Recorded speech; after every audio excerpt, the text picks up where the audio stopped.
residents of Riot City, welcome back to Heavy is the Crown. My name is the historian Angus Ardesi, and tonight I am joined by Jimmy C, manager extraordinaire. Welcome to the desk. Oh yeah, we are ready for a massive jam-packed night here at the Goodwood Community Centre. It's going to go off. It's going to go off, our main event. For the first time in 6 years, you are going to see Matt Hayter versus Zak Sabbath. The new Grand Champion, Matt Hayter's putting the title on the line here tonight in your main event. It is a new generation here in Riot City Wrestling, and there are some cocky young lions with the tag team titles hanging around the place. CBTM will defend in a rematch against the Armstrongs. And we have, of course, the decider, the third match in our Ashes series, James Gray versus Hugh Beauty, with an Emerald Crown title match on the line. How's that, Angus? Unbelievable, unbelievable stuff. Without any further ado, let's get ready to riot.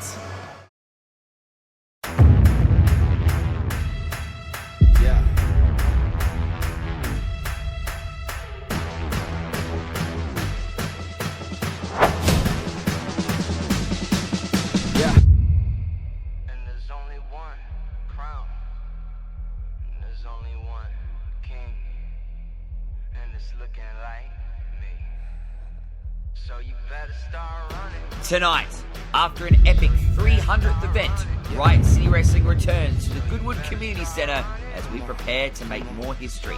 The next generation is about to take shape.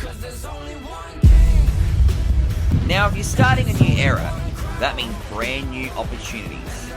And for these rising stars, the new breed is about to be unleashed. But just what exactly does this new generation fight for? Is it to fight for those who support them, or to spite the ones that don't? Should their arrogance be validated, or are they just biting off more than they can chew?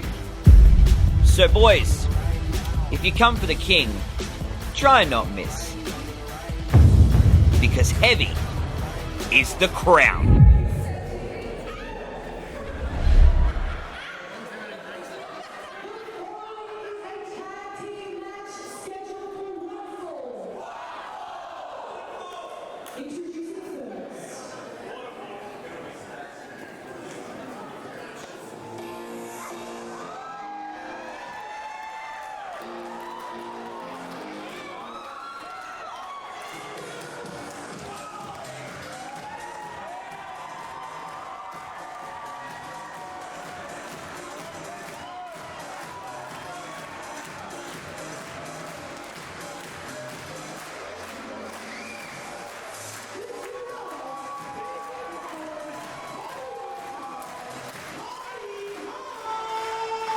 Well, Jimmy C, we are kicking off Heavy is the Crown with, dare I say it, an all-star tag team match. Well, this place is rocking.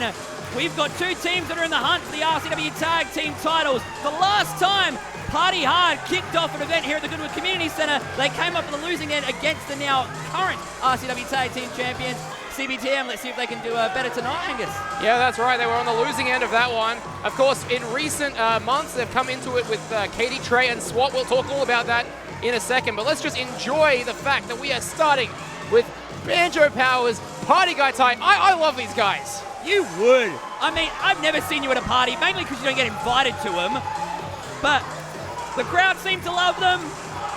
If they can get a win here tonight, they could be well in the hunt. Listen to this crowd. Well in the hunt to becoming the RCW Tag Team Champions. Our tag team division is hotter than it's ever been. CBTM, current champions, they've got to have eyes in the back of their head. Everyone's after them, none more so than Party Hard.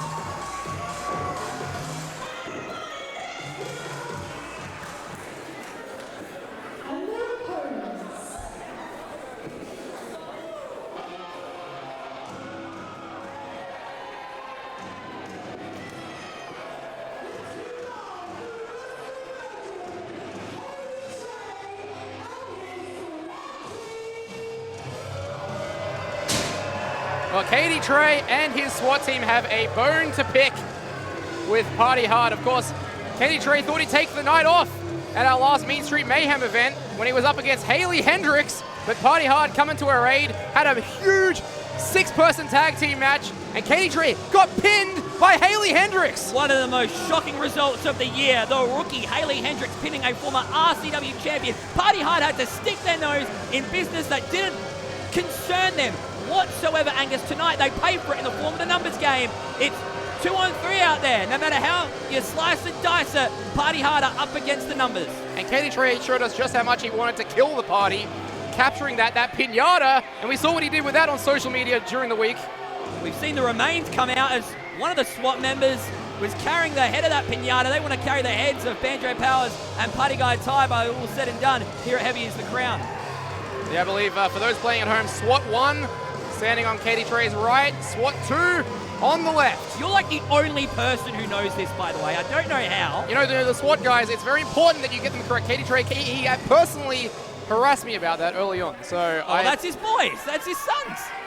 Been very persistent to get that correct ever since. This crowd of the Goodwood Community Centre letting them know, SWAT and Katie Trey, that is, how they feel about them.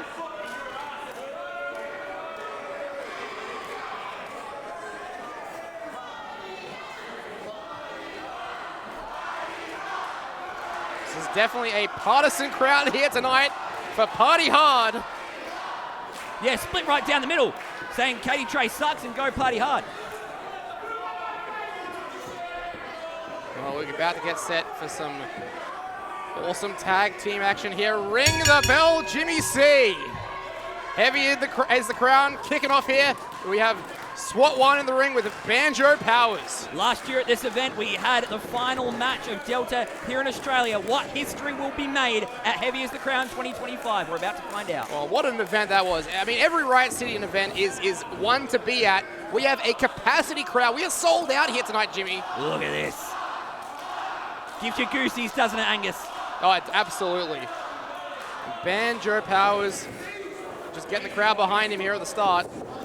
Gone sleeveless tonight. SWAT 2. Have I got that right? That's it's SWAT 1. It's SWAT 1. Oh, far out. I mean, it's a 50-50 chance. Here we go. Banjo Powers, side headlock takeover. Look at the guns on SWAT 1, but Banjo Powers seems to be controlling the larger individual. It seems like you've got the ground and pound attitude and style of SWAT and Katie Trey. The antics of Party Hard, they fly around the ring, they get the crowd on their side. Definitely a clash of styles to open up Heavy as the Crown. Well, they say styles make fights, Jimmy C. And right now we're seeing Banjo get in a head scissors there, taken down SWAT 1. Banjo, of course, trained by Bandito in Mexico, so he's got those lucha stylings. Beautiful nip up by Banjo. Crowd is definitely behind Party Hard tonight. They want to see them get back in that tag title hunt. A lot of teams jockeying for the position, as you mentioned earlier, Angus. We're going to find out who leaves the tag team champions tonight between CBTM and the Armstrongs. Oh, and a trip up there. Double drop down from Party Hard. And watch Party Guy. Sunset flip cover this time. Kick out at 2. Has Katie Trey got like a do-rag on? Is that what that is? I think you're right. He's hip. He's with it. He's a festive guy. Well, Party Guy Ty has a bandana and sunglasses as we've come to know and love of him. Let's see how long they stay on his head as the tag is made. Katie Trey coming in. The veteran of the group. Watch this, Party Guy flips out of that one, up on top, high crossbody. Taking out both SWAT 1 and Katie Trey right there. Again, Katie Trey seems to be so flustered at this point in his career. He got pinned by Haley Hendricks at our last event. He has not been able to get back into that title hunt. He's floated around the tag title scene with SWAT. What does Katie Trey need to do as a Party Hard for the double team offense? He needs to avoid the honeymoon salt, they call that one. The cover by Banjo, kick out at 1. Well, I think it was you, Jimmy C, who said it, that Katie Trey, that was the lowest point in his career against Haley Hendricks. Hey, no disrespect to Haley Hendricks, but Katie Trey, he wanted to avoid losing. He wanted to avoid fighting her at all costs. It's just that funk he's in right now, and that sometimes happens after you win the big gold, the RCW Tag Team Championships. Is that what they're after? But he's also a former RCW champion, and now look, Katie Trey may want to turn his back around. Gets caught. Hot shot by the former hot shot Banjo Powers. Here's a little bit of history for you. Do you remember when these guys teamed, Banjo Powers and Katie Trey? I absolutely do. Hold on, cover, 2. Kick out again. back at Grey Street Massacre back in 2022. You can argue that's kind of the impetus of how Party Hard got started. It really was, you're right. And that match changed Banjo Powers, became a fan favorite after that. Wasn't too long, he hooked up with Party Guy Ty, and the rest, as they say, is history. Right across the arm of Katie Trey, they seem to be controlling the more experience of this three-man quartet. Three-man quartet? Who's the fourth? Well, there might be a SWAT 3, who knows? Hey, weren't you SWAT 3 at one point? Well, I was more like SWAT 5. Here we go, arm rung up. There we go, atomic drop, ringing the bell. And watch this, I love it when he does this. Oh, come on, there's no place for that. Surely that's going to cause a disqualification. Is cranking it all the way up to 11, Jimmy C. Nipples were never up in the RCW rulebook of what you can go after in a match. Cover, kick out at 2 again. Well, Party Guy Ty just pulling out all the favorites from his playbook. Oh, Angus, it's been all Party Hard to open up this match. It really has. Katie Trey is in a bit of trouble here. SWAT 1 on the outside has got to think about how he's going to get into this one. But watch Party Guy Ty. Oh, I think he got caught there by Katie Trey, or at least preempted what Katie Trey was going for. Yeah, Party Guy had his momentum stopped, but was able to just drive that back elbow. Watch this, watch this. Hey, that's SWAT 1. He was thinking about it too much, and now here comes Katie. Look at this. Oh my God, super Russian leg sweep. Do you see the neck snap back of Party Guy right there, Angus? Thanks to the interference of SWAT 1. Katie Trey has trained his boys well, Jimmy. All he needed was an opening. That's all a veteran like Katie Trey needs, is just one little slither of a cracked door, and he's in there. That's how we got the RCW title, and that's how I think you can guide these boys to the RCW tag titles eventually. Oh, look, I think title picture gold is definitely in the future of Katie Trey and SWAT. These guys, they started as a bit of a, dare I say, a bit of a joke, but they've really come into their own, Jimmy. One of the more threatening, dominant teams here in Riot City. They just need to start picking up some wins. That's all that's eluding them right now. There's a new mean streak since RCW 300. You've seen that, right? You've seen it in the videos that have been posting to social media, the way they carry themselves. They're more focused and serious than ever. Hey, Katie Trey used to go by the dog. He's certainly still got that dog in him. A vicious side of Katie Trey needs to be unlocked once again. Oh, I love that. Just a momentum flurry there. That basement drop kick. The cover this time again. Just the 2. Smart tag team wrestling, cutting off that ring. Party Guy Ty in the corner of SWAT and Katie Trey, just like Party Hard was doing earlier. You need to cut off that ring, Angus. Yeah, absolutely well spoken, Jimmy C. I mean, you've managed tag teams in the past. You know exactly what it's like when you're out there. The strategy is being well executed. Did you see that? SWAT 2 interfering on the outside this time. The referee didn't see it. Hey, I've got no sympathy for the guys. They decided to help Hayley Hendricks out last month. They knew what they were getting into. And you've got issues with Hayley Hendricks? Not necessarily, but I've got issues with people just sticking their nose in business. That's not any of their concern. They did not need to come out at Mean Street Mayhem to help Hayley. They're on this holier-than-now crusade to clean up Riot City Wrestling, to make it all fun and happy. Hey, I would rather a fun and happy Riot City than whatever you've got in your sick, twisted mind. Big week. And now Banjo trying to interject himself here. Referee says no, the tag needs to be made, but meanwhile, Party Guy catching in the midsection of SWAT 1 with those strikes. Sometimes that frustration of wanting to get in the ring to help your partner can actually just do more harm than good. Oh, nice. That European there. Catching Party Guy Ty. Spinning him inside out like a disco ball. Lateral press this time, and Party Guy kicks out again. Gotta say, I love the growth of SWAT during this match. It's slowly but surely we are seeing these young fellas, whoever they are, under the learning tree of Katie Trey, just grow as competitors. Well, it's fascinating. They started out as Katie Trey's hired goons, and here they are, fully fledged members of the Riot City roster. One of the more unique and interesting stories here in Riot City. Again, double team. Watch this. Up and down goes Katie Trey with the elbow. Oh, poetry emotion right there. That was a thing of beauty. Cover, hooks, leg, and just a kick out again.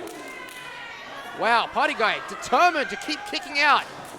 As Banjo Powers looks on, this is our opening contest here at Heavy is the Crown, ladies and gentlemen. We could be seeing the next #1 contenders for the RCW Tag Team titles right before our very eyes. And who's going to be the champions when we get to the end of tonight? It could be CBTM, it could be the Armstrongs, the former champions, cashing in their rematch. Oh, big enziguri there. staggering Katie Trey. Banjo is primed. He's ready. He's wanting that tag. Caught him right under the jaw, and that has stunned Katie. Swap one is reaching out for the tag, but Katie Trey doesn't really know where he is. Oh no, fingertips away, and Katie Trey just cutting off the tag. He came to right to the back of Party Guy. You see the frustration in Banjo Powers, fresh as a daisy on the outside, just can't get involved in this one. And look at this, the distraction by Katie Trey. And there comes the bee picking the pollen. SWAT 1 takes full advantage of this. Again, I said before, sometimes helping your partner, air quotes, you're doing more harm than good, because that referee's going to come straight over to you, and the other team are going to take advantage. Exactly what they do. Yeah, absolutely. Well said, Jimmy C. Meanwhile, Party Guy trying to fight through almost again. Ooh, fingertips. Watch Katie Trey now going up, and Party Guy, backstabber! Jeez. Right to the spine of Katie Trey. This might be the opening that Party Guy needs here, Angus. Oh, huge opportunity. Best opportunity Party Guy has had thus far. Unfortunately, not in his half of the ring. Look at Banjo pacing back and forth. He's got that energy in him. He's fresh. Yeah, Party Guy got to crawl. I think Katie Trey's closer to SWAT 1. Yeah, he is. Both men, though, make the tag. Here comes Banjo. Here we go, House of Fire. Banjo Powers again takes down SWAT 1. Still got that hot shot in him. Coming in like a blaze of glory. Here he comes. Oh, nice tiaras there. Whoa. SWAT 1, I think, spiked himself. And here we go, Banjo firing off. Flurry of offense here. Oh no, just to the midsection. Took too much time, Jimmy. That's exactly what happens when you just shuck and dive for the crowd. Wait. I think Banjo going for a DDT there. Gets caught by the stronger SWAT 1 who gets staggered with a knee lift. Oh no, could we see it? Banji, Plants him in the center of the ring. Could be all she wrote. Hooks the outside leg, cover 2. Oh, Katie Trey breaking it up at the last possible minute. The fans are not liking that one. Katie Trey doesn't care. He hasn't cared for a long time what these people think about him. Katie Trey now gets caught by Party Guy coming in for his buddy. It's all breaking down here. Yeah, ref has lost complete control of this match. It's just the first match of the evening. What a night of chaos we're in store for. Heavy is the crown. Tag made, here comes Katie Trey. SWAT 1 remains in the ring though. Look at this Banjo Powers in a 2-on-1 situation. Oh my God, clothesline. double clothesline. That one doesn't succeed very often, but in this case it does, and almost got the 3. Hey, tit for tat, whatever you can do, I can do right back to you. Party Guy breaking up the pin of his own. And now it feels like almost back to square one here. Neither team has the advantage, Jimmy. Hey, this match is far more... Oh, party popper out of nowhere. Far more important than meets the eye. Like I said earlier, we could be looking at the next challenges for the RCW Tag Team titles. Oh, there's that springboard roundhouse. Went for that earlier, couldn't quite connect. This time, catches SWAT 1. Look how many men are down right now. Who is even legal? Banjo Powers, I believe, and Katie Trey. Party Guy still has the glasses on. Always amazes me how he does that. This deep into a match, it's like he defies gravity in more ways than one. Like Tarzan grip to his face. Here we go, going up top, and oh, did you see that? SWAT 2 pulling SWAT 1 to safety. I was thinking, how are they going to perform a SWAT swap with Party Guy looking at him? But hang on, here we go, Party Guy! Oh my God! Elbow drop to the outside! Risking it all to take out both members of SWAT. Meanwhile, Katie Trey Banjo still the legal participants. No love lost between these two individuals on a singles Oh competitive no! basis. Oh, went for that backdrop driver. Gets caught with a poison rana! Spiked him on the top of his head. And Katie Trey in the unfriendly part of town, because Party Guy's back up. No backup. I mentioned before the numbers game was in SWAT and Katie's advantage. Now it looks like Party Hard have taken back control. Oh my God! Yes. Look at We just seen. some sort of elevated DDT doomsday device, but it gets the job done for Party Hard.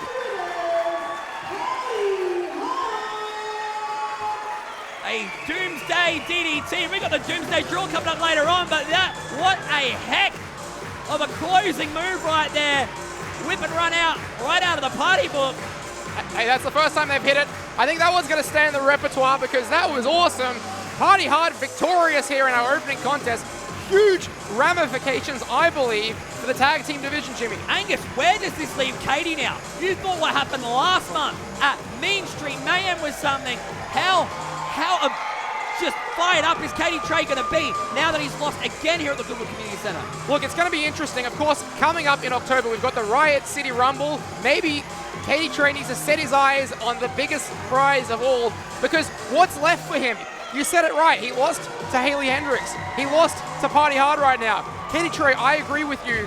The lowest point of his career right now, Jimmy C. And dropped by his own swap here at the entrance ramp. Meanwhile, Party Hard celebrating a well-earned victory. I'll give him that. Oh yeah, let's talk all about Party Hard. Of course, Party Hard returning at Fringe Mania. Ever since then, it's been strength to strength to strength. And these guys, I believe, are poised to capture those tag team titles whenever the opportunity next presents itself. You've got to imagine tonight, I have a feeling, you'd think they want to root for the Armstrongs. They're going to be rooting for CBTM because they want to be the ones to take the tag titles from them. All right, let's go back to James Dalton center ring for our next matchup.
And not only do we have Riot City Rumble implications on this one, but of course, let's cast our minds all the way back to Battle for Supremacy in December of last year. It was Bob and Kaitoa. They were teammates. They were the Enterprise. And on that night, after a loss, Bob decides to take his frustrations out on the young Kaitoa, dissolves the friendship, and finally, after months and months, we'll see them come to blows, Jimmy. Yeah, I know you were a bit involved in that, and let's be honest, Bob's career is so much better without dragging that kid around. Of course, you're referencing the fact that Bob and Izzy Shaw were involved for a period of time there until that situation blew up in Bob's face as well. Yeah, you cut the dead weight. Here he comes.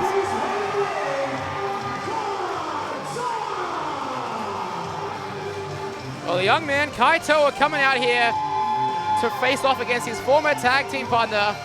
Kaitoa has been on the roll of his life lately, making huge waves all around Australia. Unfortunately, unsuccessful at RCW 300, Jimmy.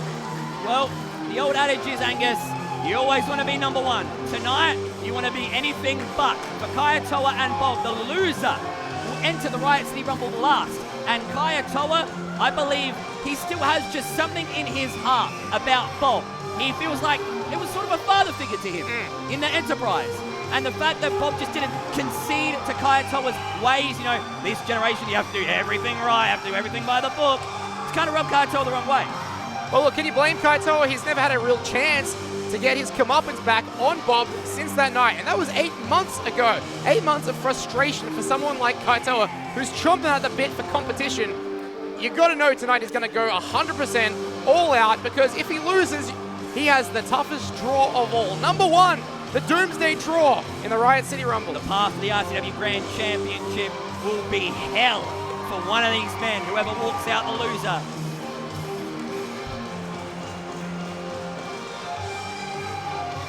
Enormous stakes here for this one. Just Bob has not taken his eyes off of Kaitoa. He knows how flashy Kaitoa can be. He knows how Kaitoa is honing his craft all around the country. He's getting better and better every day. But Bob, here we go. Oh taking his freaking head off. Just jumping in from the start. I admire that, Angus. Not surprising from Bob to attack him from behind. That's exactly what he did back at Battle for Supremacy. There's so much on the line. All right, referee calls for the belt. Bob just raining blows down on the young Kaitoa. These two were friends. They were tag team partners. Kaitoa took Bob to the highest heights of his career here. Kaitoa took Bob. Absolutely. I see. It's just your bias coming in with the whole Bob and is he your thing. You still hold a grudge. I get it. You're a weak-minded individual sometimes, Angus. However, Bob is just taking matters in his own hands. How important this match is. He doesn't want to enter number 1 in the freaking Rumble. He does. Look. They both took each other to the highest points. That's the point I'm getting at. Together, they were at the peak of their powers. I just don't understand why Bob had to dissolve that union. I'm just not sure, Jimmy. This generation, just everything. You have to be so prim and proper. Well, look at this generation taking it to Bob with that Pele kick, that Matrix-like tip up as well. Bob has been around for so long. He deserves this opportunity. Oh, to massive! be in that spotlight. Massive drop kick from the young Kaitoa.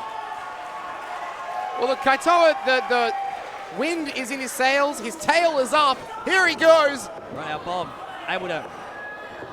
Oh! Excellent gum and Giri there, staggering Bob. Watch You know what? the K&M. Kaitoa never misses, and Jimmy C is just. Jimmy C's just left the broadcast position, ladies and gentlemen. I'm not sure what's going on here. I'm flying solo. But watch Kaitoa up on top. Could be looking for that 054, but Jimmy C, what is he doing out there? Jimmy C is up on the apron, distracting Kaitoa. I think he slid something in the ring. Is that a boxing glove, I believe? Just slid a boxing glove in for Bob. And mouthing off to Nacho Man. Watch the glove! Bob with that baseball glove. The boxing glove, I should say. The cover, 2, 3. What have we just seen here?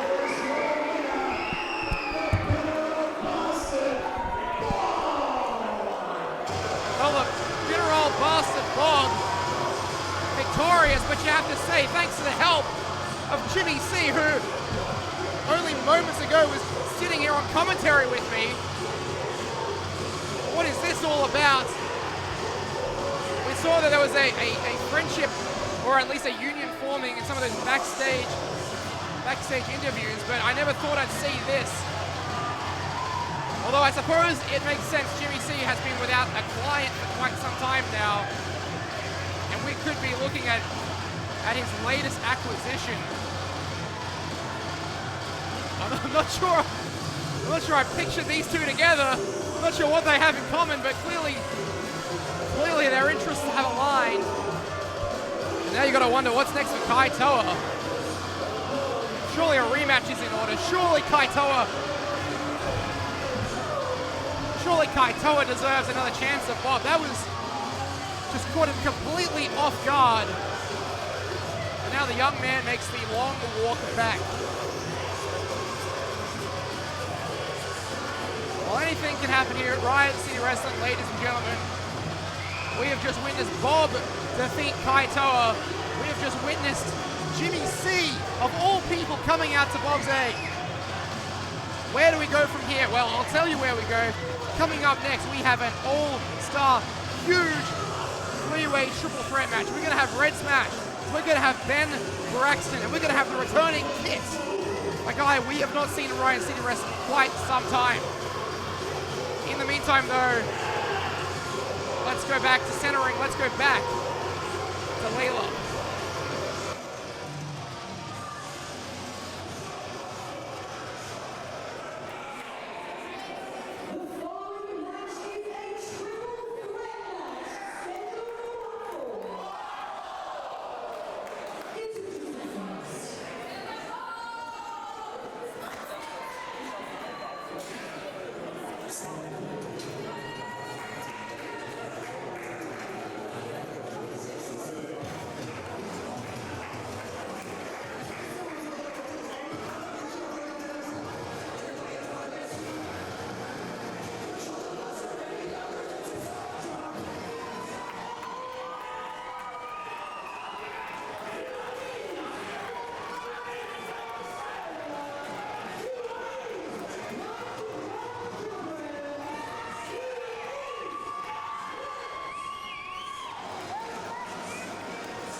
Well, this is a debut in Riot City Wrestling that I've been looking forward to since it was announced. The essential Ben Braxton, all the way from MUI Pro, the current MUI Pro heavyweight champion here in a Riot City Wrestling ring. This man comes with a high pedigree, trained by the House of Free Fighting over in Newcastle, has cut his teeth in PWA, and here he is set to debut in Riot City Wrestling. As I am joined for the first time in several months, very happy to say, back at the broadcast position, it's Sean Thomas. I mean, hello, good evening, and good night here. Sean Thomas back. Apparently, I just got told by Big Brody Marshall here that apparently, look, I'm not going to say it's a throne, I'm not going to say I'm wearing a crown, but I'm going to say thank you for Jimmy C for keeping the seat warm for me, and I get to be front row and center for some triple threat action here as we have Red Smash once again into the fray. And I will say, Angus, I mean, it'd be nothing if I didn't bring a bit of the Bard with us, of course, because please do. So saith the Bard, so saith us here at Riot City Wrestling 4. Within the hollow crown that rounds the mortal temple of a king keeps death his court. And among many things tonight, we are going to find out who is the true king tonight. Is it indeed the new king of the mountaintop, the new king of the castle, with our new RCW Grand Champion, Matt Hayter, or will the Dark King add another accolade to his extensive resume here tonight? All those questions remain to be answered. Red Smash makes up the final member of this triple threat. We're about to get set for a huge night of action that's already been unpredictable as ever. Of course, Jimmy C not here with us now. Sean Thomas back in the announce position, and here we go. We talk about Red Smash once again being back into the fray here, looking to create another human highlight reel moment, of course. Keep in mind for Ben Braxton here, who I had the pleasure of commentating for back in March. This is a brand new debut for Ben Braxton, and of course has Kit now slamming Red Smash. We have not seen the man known as Kit in about 3 years here at RCW. Absolutely. I remember calling his last matches here. Never thought I'd see him again in a Riot City Wrestling ring. I'm pinching myself because if you've not been familiar with Kit, this guy is one hell of an athlete, one hell of a wrestler. I'm very excited to see what he can do. But one thing that is definitely different about Kit here is a brand new attitude here in RCW. The man has to be sure not to let his temper get the better of him, and that is going to be very important against the juggernaut, the behemoth that is Ben Braxton. And I'll tell you what, if you have never seen Braxton before in a wrestling ring, be prepared to see a man his size moving in a way that simply God should not be allowing. Yeah, Ben Braxton standing all of 6'3". This guy is built, he is impressive. Of course, current Newcastle Pro Heavyweight Champion actually defeated Rig to win that title. And of course, the Riot City Wrestling fans very familiar with Rig. Ran roughshod over this place a few years ago. You can see here now, this is exactly what the triple threat dynamic, the three-way dynamic is all about. You have to stick to your strengths here. Red Smash is not going to win the power game, but he's absolutely going to win in speed, in dexterity, and in moments. Red Smash back from a successful tour of America. Watch this, hold on. Arm drag takeover that time. Especially in these kind of matches here is where you have to have eyes in the back of your head. Now, got to say, for someone like Red Smash, oh my God, I do not know how that is possible with that mask. Yeah, kick landing nearly on his head there. Meanwhile, Braxton is back to his feet and back in the ring here, standing against Red Smash, who comes off the ropes. Hurricane Rana attempt denied. I was going to say, Braxton already learning from what he scouted from the outside, almost going for a buckle bomb there. If you are Red Smash, is this really the wisest move, bringing yourself not only up high in the air, but that close to the man? Well, case in point. Yeah, I was going to say, that's absolutely spot-on analysis there, Sean, because right now, Braxton using his strength to send him head over heels, but Red Smash lands on his feet this time. Up and over off the ropes, and look at the height on that leapfrog of Braxton. I was about to say, if you are Red Smash, you absolutely need to be using that dexterity game, but against someone like The Exception, the man has size, strength, and speed. He can go tit for tat with most cruiserweights here in the country. He's truly the triple threat, is Ben Braxton. Meanwhile, you see on the outside there, Kit and Red Smash teeing off with each other. Oh my God, Braxton, what the hell has he got set? Gets called that Garmin Giri by Red Smash. And Kit back in the ring. You know what, if Braxton has the strength and if Red Smash has the speed, it is going to be the tenacity and the ferocity that Kid is going to bring to the table. 3 years the man has been pining and absolutely accelerating his craft throughout the wrestling industry here, and now back in RCW looking to make a huge crash into the scene. An explosive suplex there from Kit. Unbelievable. Of course, you know, a few years ago, you know, Kit, I believe, when he was called Kit Condor at the time, and Red Smash, very similar positions. Of course, Kit left Riot City Wrestling to go elsewhere. In the meantime, Red Smash has come onto the scene, just like a house on fire, has really made a name for himself, Sean. Remembering, of course, the man formerly known as Kit Condor, back as Kit.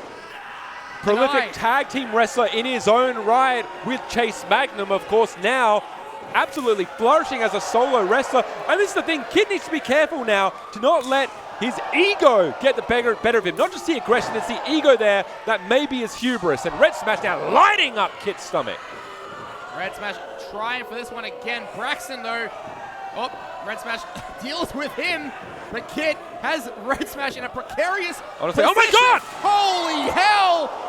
Braxton almost catching Smash on the outside, and honestly, I think that is how you have to deal with Ben Braxton. Keep your distance from him, keep him out of the ring, and then maybe jump on top of him while you're at it. Well, the Ariara moonsault to the outside. I don't think that was originally Red Smash's game plan. Extremely effective nonetheless. Oh my God! Angus, not sure if you saw that. That was Red Smash straight dumped on top of his head by Kit. Doesn't have to be pretty, it just has to be effective. I'll say. And now Kit, you like that tenacity? Look at that cover. Just the 2 count. And you have to wonder as well, you look at these 3 men jockeying for position, using all the tools in their belt.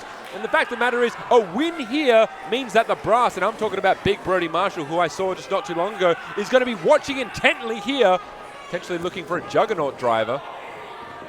Denied this time by Red Smash. Sends Kit head over heels in the corner. Big forearm. Hold on. Aggressive Red Smash. Angus, we got Braxton in the other opposite corner there. Up and over, outside the ring. Oh my God, well. To the outside, landing hard on the concrete. Hard on the timber, I should say. But Braxton. Look at the speed. Look how quickly the man journeys across, out of the ring, on top of the apron. Well, this Braxton's the real deal. Don't be surprised with what he can pull up, because this guy, just one of the most unbelievable talents in the country. And you're seeing it right now. The Lion Salt! From the outside to the inside, the Lion Salt, the kick out. Again, Braxton, 6'3", you said it before, should not be able to move as agile as he does. The man has scary speed. I'd estimate 150, maybe 120 kilos of pure muscle as well. A Red Smash up and over, and again, looking to really just find a chink in the armor that is Ben Braxton's game plan here thus far. How exactly? Oh, you don't. That's the answer. And you know, you're talking about when Ben Braxton's former Newey Pro colleague Rig was here, he ran roughshod, but Ben Braxton just taking things to a whole other level here. Look at that standing shooting star press. Oh, Kit at the very last moment saving the match. I want to point out as well, when he went for the Lion Salt the second time, no hands necessary. Oh, I've never seen that before. I think this guy might give Kaito a run for his money when it comes to the high-flying department. 3 men here showing out, showing hard, and showing strong at Heavy as the Crown. And you know, Big Brody Marshall watching from the back. Brody Marshall, I'll talk to you directly. These are the 3 men that you need to be looking at for opportunities further down the line. Oh, definitely. Great to see Kit back here. Great to see Red Smash, as always. But Ben Braxton right now showing me something I've not seen before in a Riot City wrestling ring. This guy, the total package, I have to say. At this point, it is a battle of attrition between the 3 of them. Oh, my God. Good God. And he chops as hard as Grim. Up and over. Oh, my God. An assisted Pele kick, want it or not. And watch this. Going for that maybe a half and half suplex. Changes his mind here. Oh, my God. He calls this the goal. He doesn't. Counters into the crucifix bomb. I've never seen the game changer changed into a crucifix bomb. What the hell? Yeah, I was ready to call it right then and there. Oh, Kit what the hell? Canadian Destroyer from the hand scissors. What are we seeing here? Red Smash and Kit, all three of them are just inventing moves as they go. You can have a game plan. There's no way, and you saw there. Yeah, Kit went for that CT knee, gets caught by a shooting star press, this time from Red Smash. Yeah, Smash saying anything you can do, Braxton, I can do better. At this point, this is a crucial moment for Red Smash here. He has to capitalize. The exception is down on the ground. Kit is at his leisure here. Listen to the fans, Sean. Fans here at the Goodwood Institute, do not let out those chants lightly. This is awesome indeed. Hold on. Red Smash, I don't think, is potentially aware. Wait, a Phoenix Splash! No Phoenix Splash this time. However, Braxton catches him. Oh, good lord. Oh! Did you see that? The torque on that twisting vertical suplex. Oh my god! Caught with that back elbow from Kit. Yeah, the hidden blade from Kit pulling out of his arsenal now, going for that Juggernaut driver. Yeah, No! he gets it. The Juggernaut driver hits. Two. Smashes down. Oh! Oh my god. If that was the moment for Kit to win, that may have been the last opportunity he would get, or at the very least, that was the best one. Oh my god, oh my god, do you smell smoke? Because the Goodwood Community Center is on fire right now. Bit of a smash clash! Smash clash! Yes! Here we go, cover again, two. Oh my god. And again, notice how Red Smash and Kit are simply leaving Braxton alone and trying to just at least bring one down for the 3 count. Now, don't know how, oh my. Went for that X Factor, spiking Braxton right on the crown of his head. You have to wonder now what exactly Smash is going to pull out of his arsenal here. If he gets up to the top, there's about 20 different things the man knows how to do. Choices, choices, choices! Send into the heavens. Oh! 450, nobody home. Notice that Braxton had it scouted there. Yeah, he's still on spaghetti legs as Braxton, but able No! to execute that moonsault. Again, nobody home. Oh my god, he calls that one the slick kick. Getting the job done, but watch out because Kit right behind you. Cover, schoolboy roll up 2 again. And at this point in the match, that is exactly what you need to do. Oh my god, hold on. Kit. Hey, elbow pads, knee pad is down. No CT knee this time. Watch Braxton. Can he hit it this time? Oh my god! That's the game changer. And Sean, the game has just been changed. That is emphatic a victory as you can get if you are Ben Braxton. And notice there, Angus, that is all it takes. All it takes is 3 seconds. When your other opponent is on the ground, all you need is 3 seconds, and Ben Braxton, in 3 seconds, has proven why he is a person to look out for here in RCW. Sean, I'm going to need a second after that. That was just unbelievable. And we threw that word around a lot, unbelievable. Some of the things these guys did in that match, I have never seen before. I've been a wrestling fan all my life, and what these guys have just pulled off here is unbelievable.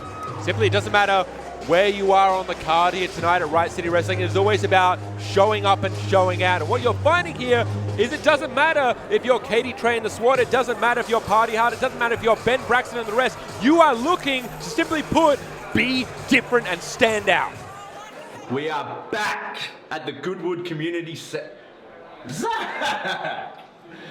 Hey man, I hope there's no hard feelings between the video that went out during the week because, you know, I rewatched the last time you were here for a championship match and it was beautiful. Mickey was there, your daughter was there, you kissed her on the head, you went out there and you won the championship. How about this? Because I'm a nice guy, how about for a bit of good luck you kiss my championship? Because you're going to need all the luck that you can get tonight. Yeah?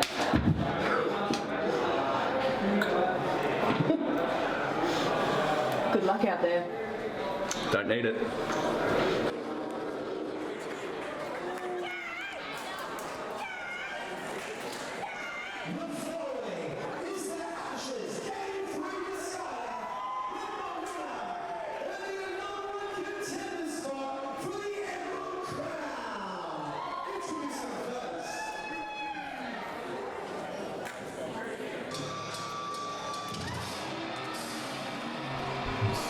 And of course, as we just saw there earlier, Matt Hayter still trying to get firmly into the head of a Dark King.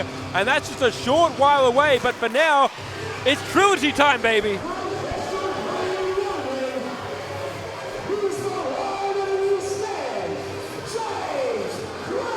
Well, you got Lord of the Rings, you got Star Wars, you got Back to the Future, and of course you have the Ashes series here in Riot City Wrestling. And Big Brody Marshall just elevating the stakes even higher. The winner of this match will get a future shot at the Emerald Crown, Sean. You know, it's been all about stakes here tonight. We saw early in the night, unfortunately now, Kaitoa is, well, the unlucky one in the draw who will be taking number 1 in the Riot City Rumble. We've got a bit of positive stakes here as you said, Sigma, I'm sure, is watching intently here tonight to see what transpires. Well, James Gray has never been too far away from that Emerald Crown. Tonight, could punch his ticket, win the Ashes, and get even closer. And you've got to believe the next time James Gray is in the Emerald Crown contention, he's going to do whatever he takes to bring that title home. Yeah, I've said this time and time again. James Gray wrestles with a perpetual chip on his shoulder. It lives there. He feeds it. It breathes. It lives. And this is exactly what that chip on the shoulder is leading up to. This sort of opportunity.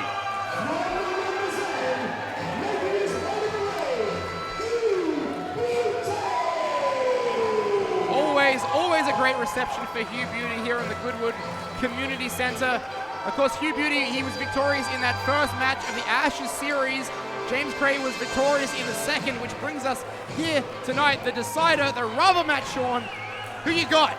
Well, I can't tell you who I've got. I can tell you one thing, that this is going to come down to who has been studying each other more. But you know what? You pulled my leg. James Gray has got it done. I think James Gray simply wants it more, and James Gray surely has that loss seeding. He has let it fester. He has let it fester inside of him to the point that he has probably been studying Hugh Beauty absolutely relentlessly, and why wouldn't you? Oh, you're absolutely spot on. Of course, the series started, I should say, with controversial circumstances.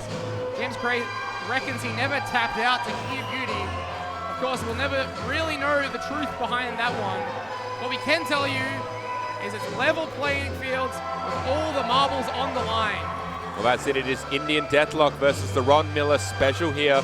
Both men, I'm sure, would love to make the other tap out and really put a feather in their cap. And you see both men immediately barreling into each other. Here we go, hard Irish whip, European uppercut combination from Hugh Beauty. Major ramifications, major stakes. Arguably the biggest match of Hugh Beauty's career, dare I say. Well, for both Hugh Beauty and James Gray, at first it may have been simply about stakes. We weren't... Whoa! Not this time. No wicket, says Josh Stewart. You know, we knew it was about the Ashes series, but we did not know that there was an Emerald Crown contendership on the line at that point. We now know the stakes have immediately been raised. What was simply potentially a rubber match and for bragging rights has now transformed into something far bigger. You get the opportunity to go against the superhero of Riot City himself. So if I purchase my Saka membership, do I get to see the winner of this at the end of the year at the Adelaide Oval? You are, look, I'm an analyst, I understand that, but anything cricket related, you are getting crickets from me. Okay, all right, fair enough. James Gray is just using every part of the ring as a weapon, as you just see there. Breaks the count again. You saw the headband of Hugh Beauty has now gone flying into the stands, potentially the source of his power. Now it may allow Hugh Beauty to treat this a little bit more seriously. Well, you've got to be serious whenever gold is on the line. Watch Hugh Beauty now going for, I think, a DDT. Oh, no! Oh, jeez, just spiked on his head and he's back hard into that turnbuckle, courtesy of James Gray. It is that innovative, I don't want to say dastardly, but it is, and it's not quite dirty either, but it is very visceral offense that James Gray employed.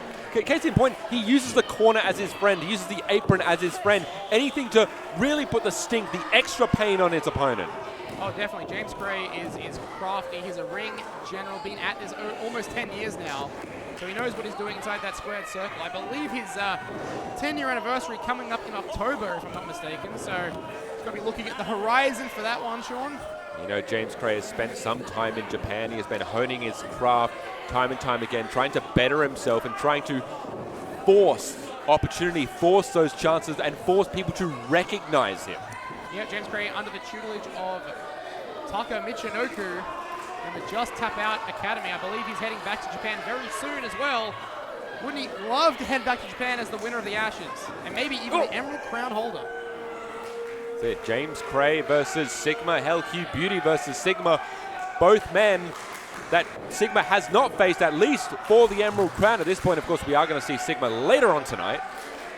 Yeah, Sigma facing off against Brody Hunter later for the Emerald Crown in a Heroes trial.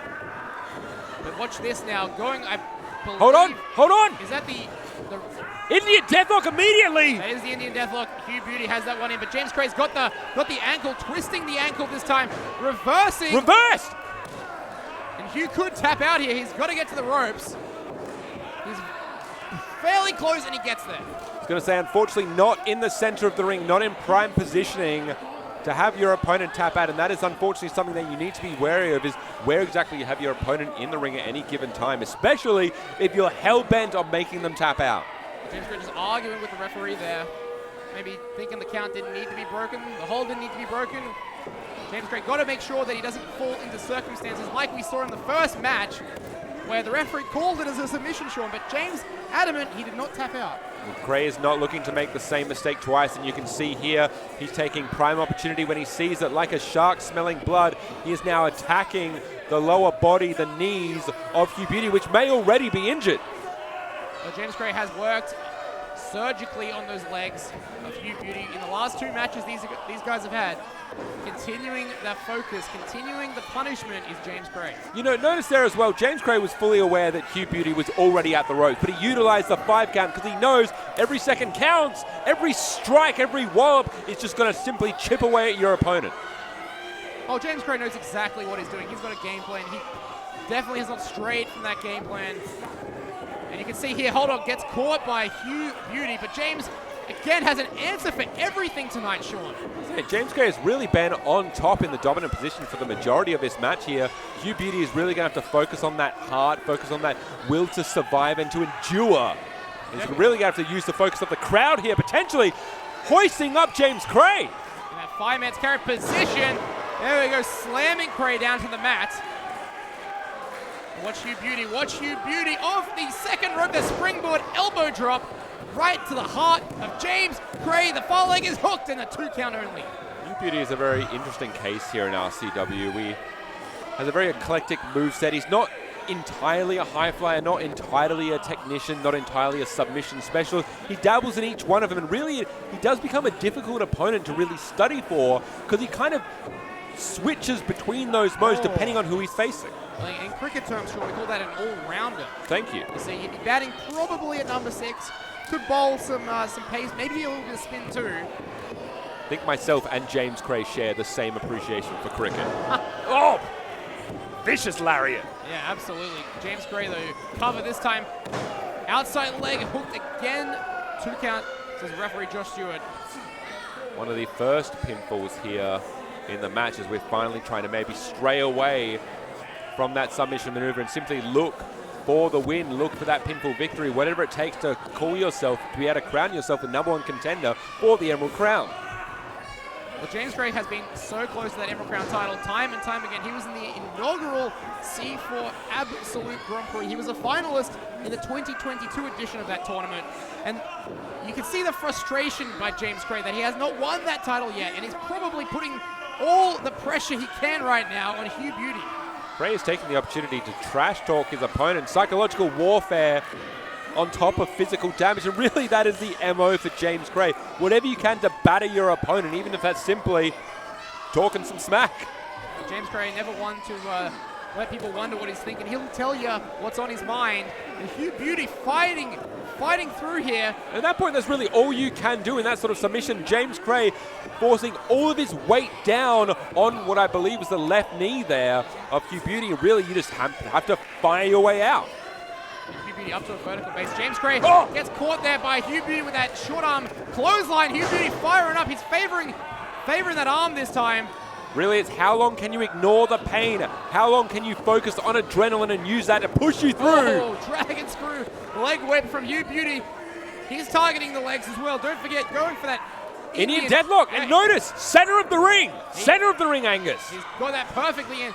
Not actually an Indian deathlock. This time it's got a Ron Miller special on. And the Ron Miller special is not even generally Hugh Beauty's move. Whose is it? It's Cray's. James Cray's, absolutely. And does Cray have a counter for this, Sean? I mean, Cray, the man knows how to put it on. He doesn't know how to deal with somebody else putting it on to him. And Cray might tap. Cray might tap. I mean, oh my God. He's fighting through the pain, but James Cray might be on the cusp of submitting here. I mean, even if you do, if James Cray's fist on the ground, how long can you hold on to this? And even if he does escape, what damage has been done to the man? James Cray, he's rolled through, he's reversed the pressure. Just reverse the Ron Miller special. I don't think I've ever seen anyone reverse a Ron Miller special. And James with I believe a Texas Cloverleaf on the lower back and the knee. Texas Cloverleaf for at least a half crab. It's hard to tell from our vantage point. Be that as it may, that is a hand on the rope and that is a release. James Cray reluctantly releasing this time. You have to wonder who got the worst of that exchange, unfortunately. Both men suffering severe damage to their knee, the tendons, the ligaments. James Cray seems to be the one who's up to his feet first here. Hugh Beauty still down, favoring that left knee. See James Cray hobbling over. Both men spot the weakness in the other. Both men have had to utilize the ropes. Hard knee right to the face. Nothing technical, nothing pretty about that. You notice that James Cray still having to utilize the ropes to keep him to his feet. And now truly it is a war of attrition. Oh, spine buster from Hugh Beauty. Rolls James Cray through, going for what we saw earlier. Oh! Tornado DDT right on his crown. Hooks both legs, the cover. Oh, and Cray kicks out. You have to wonder how much Beauty actually got of that. You saw his feet almost slipped on that turnbuckle, and that is case in point what the Ron Miller special is going to do to you. It simply takes out certain aspects of your moveset, or at the very least, it stops the impact of them. Two men on very bad wheels right now. It's a war of attrition, to be sure, Sean. But I don't know how wise this is at the moment. Hugh Beauty now heading to the top once more. At this point, you really need to keep yourself grounded. If James Cray is able to capitalize, case in point now, he's taking far too long. Yeah, James Cray back to his feet. Look at this, Cray. Up, and there we go. He just kicked Hugh Beauty's leg out from his leg. Hugh Beauty, unfortunately, leaving himself a prime target, and now he's going to suffer the consequences. Oh my God, it's Cray. I haven't not seen this in years. Oh! Tower of London. That was Cray's first ever finishing maneuver. But that could be over. Could be it tonight. Oh, my, no. Was that a 2 count? 2.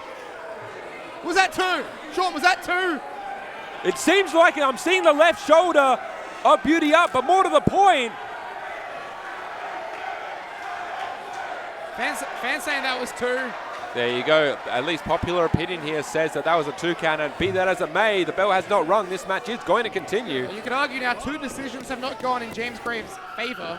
You have to wonder whether this is now unfortunately going to go into the, well, be into the mind of James Cray for future use. Wait a minute! Hold on, small package! Roll up! Too far close to the ropes, unfortunately. Yeah, I think you're right. And Hugh just clubbing blow to the back this time. Able to find some adrenaline. Cray ducks that line. Oh my God. Simply too fast, Cray is. And now once again, going back to the well, looking for that tap out, that submission, or at least to choke the life out of Beauty. Yeah, the referee's got to make sure that's not a rear naked choke at this point. Looks legal from his vantage point. You have to be really careful here, because the referee also has a duty of care for the people in the ring, and he has to decide when are they able to still look after themselves and still actually fight for themselves. If not... Oh, wait. Gotch pile driver. Oh, my God. James Cray with that Gotch-style pile driver. Cover this time. And Hugh Beauty. He gets his foot on the rope. Question is, was that deliberate? Was that muscle memory? Or was that happenstance? Either way... Well, that was a rare, crucial mistake of James Cray to pin Hugh so close to the ropes. Cray, unfortunately, maybe letting the excitement of the moment get the better of him. He knew, and it seems accurate, that he had that match won. Now, despite what he might think about a 2 count or a 3 count, the main thing Cray needs to do now is stay on top of Hugh Beauty. Don't let his disappointment get the better of him and simply batter, bruise, and win. And this is not something I've seen from the playbook of James Cray before, sending Hugh Beauty up to the top rope. Well, why not? The last time Hugh Beauty was on the top, he made a crucial mistake. Yeah. Make him pay for it. Hold on. What is James Cray thinking from here? That either a suplex or a driver of some sort. Whatever he's thinking, it's a match ender. Oh my God, surely not. Wait. What is Beauty trying to do here? The strength on display of Hugh Beauty. What? Will his knees give in? Oh my God! Oh my God! Super fireman carry slam. And Hugh Beauty, the cover now, 2, 3. Wow!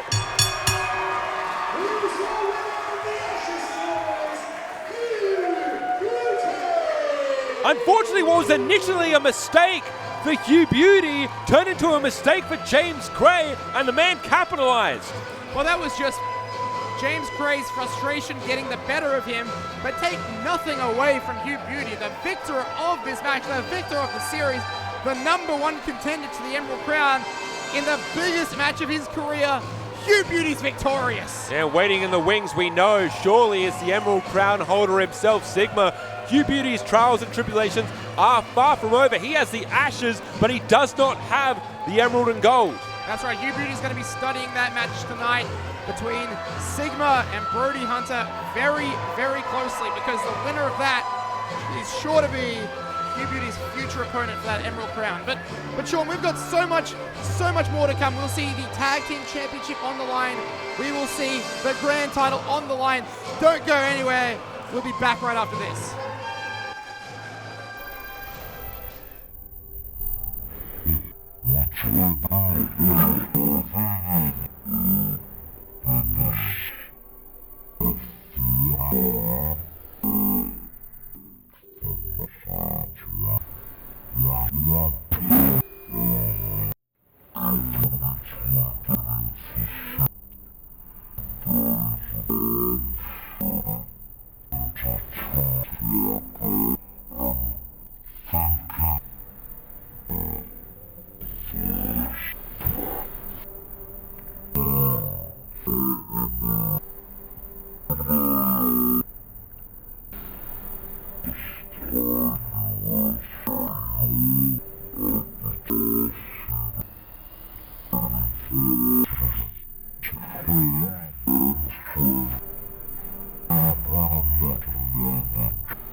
Sigma, the last time we went to war, you didn't win. You robbed me.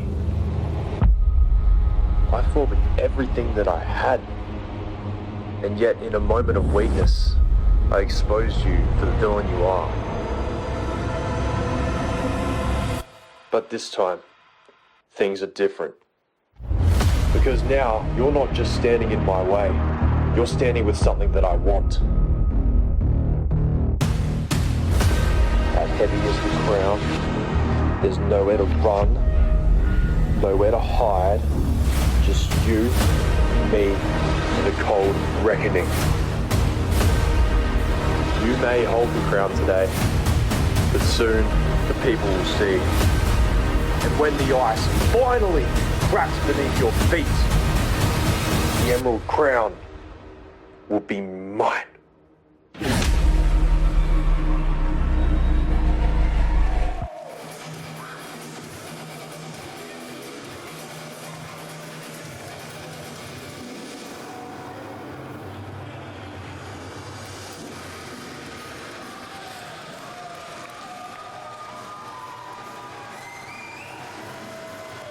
Ladies and gentlemen, back for the second half here of Heavy is the Crown, making his way out right now for the Emerald Crown Championship match. It's Brody Hunter, Sean Thomas. You know, it was just recently here during our break here that we found out the new Main Street Mayhem that was going to be heading our way September 20th, entitled Matt Hayter, the Musical. Good God, that's my editorializing. That being said, that is news, but also remembering the news past, which is the very last time we saw these two face each other, was indeed at a Main Street Mayhem. At that point, it was to gain entry into what was going to be the Fatal 4-Way for the Emerald Crown that Sigma now holds the title for.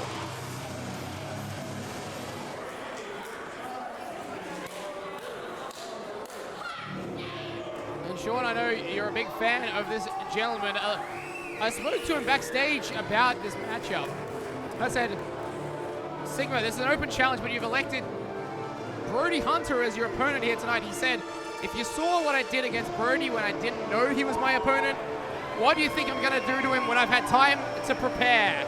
Well, we will find out that and much more as we watch the entrance of our Emerald Crown holder, Super Sigma. I do not mean to fact check you straight away. It is not an open challenge. It's a hero's trial. It is a hero's trial, you're right. Yeah. Sigma is being a man of the people. Sigma has decided that he wants to allow everyone an opportunity. He wants to give equal opportunity. But the fact of the matter is, yes, am I a fan of Super Sigma? Absolutely. That is because he definitely personifies everything that everyone backstage, what the OG talk about, what the fans talk about that they want in the stars of today in RCW. He represents the current guard. Well, what he represents is getting James Dalton to shake his cloak and make it look like wind is under his wings. But Super Sigma, look, I don't necessarily like the guy. Every time I've spoken to him, he's been incredibly arrogant, but he is our Emerald Crown holder, and he is a force to be reckoned with.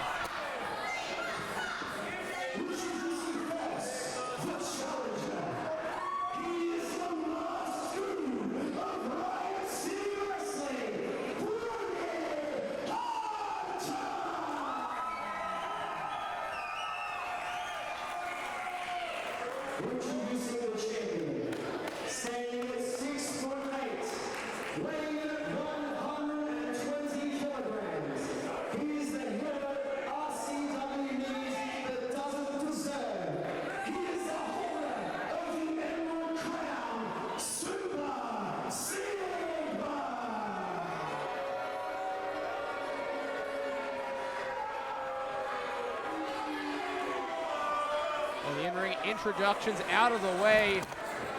Fans here letting Super Sigma know exactly what they think of him.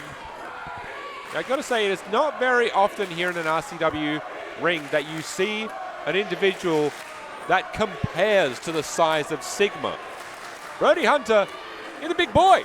He's given Sigma a run for his money, but let's see if he's learned anything from their last encounter. Let's see if he's learned how to deal with Sigma, if he's got any extra game plans here tonight. We'll find out.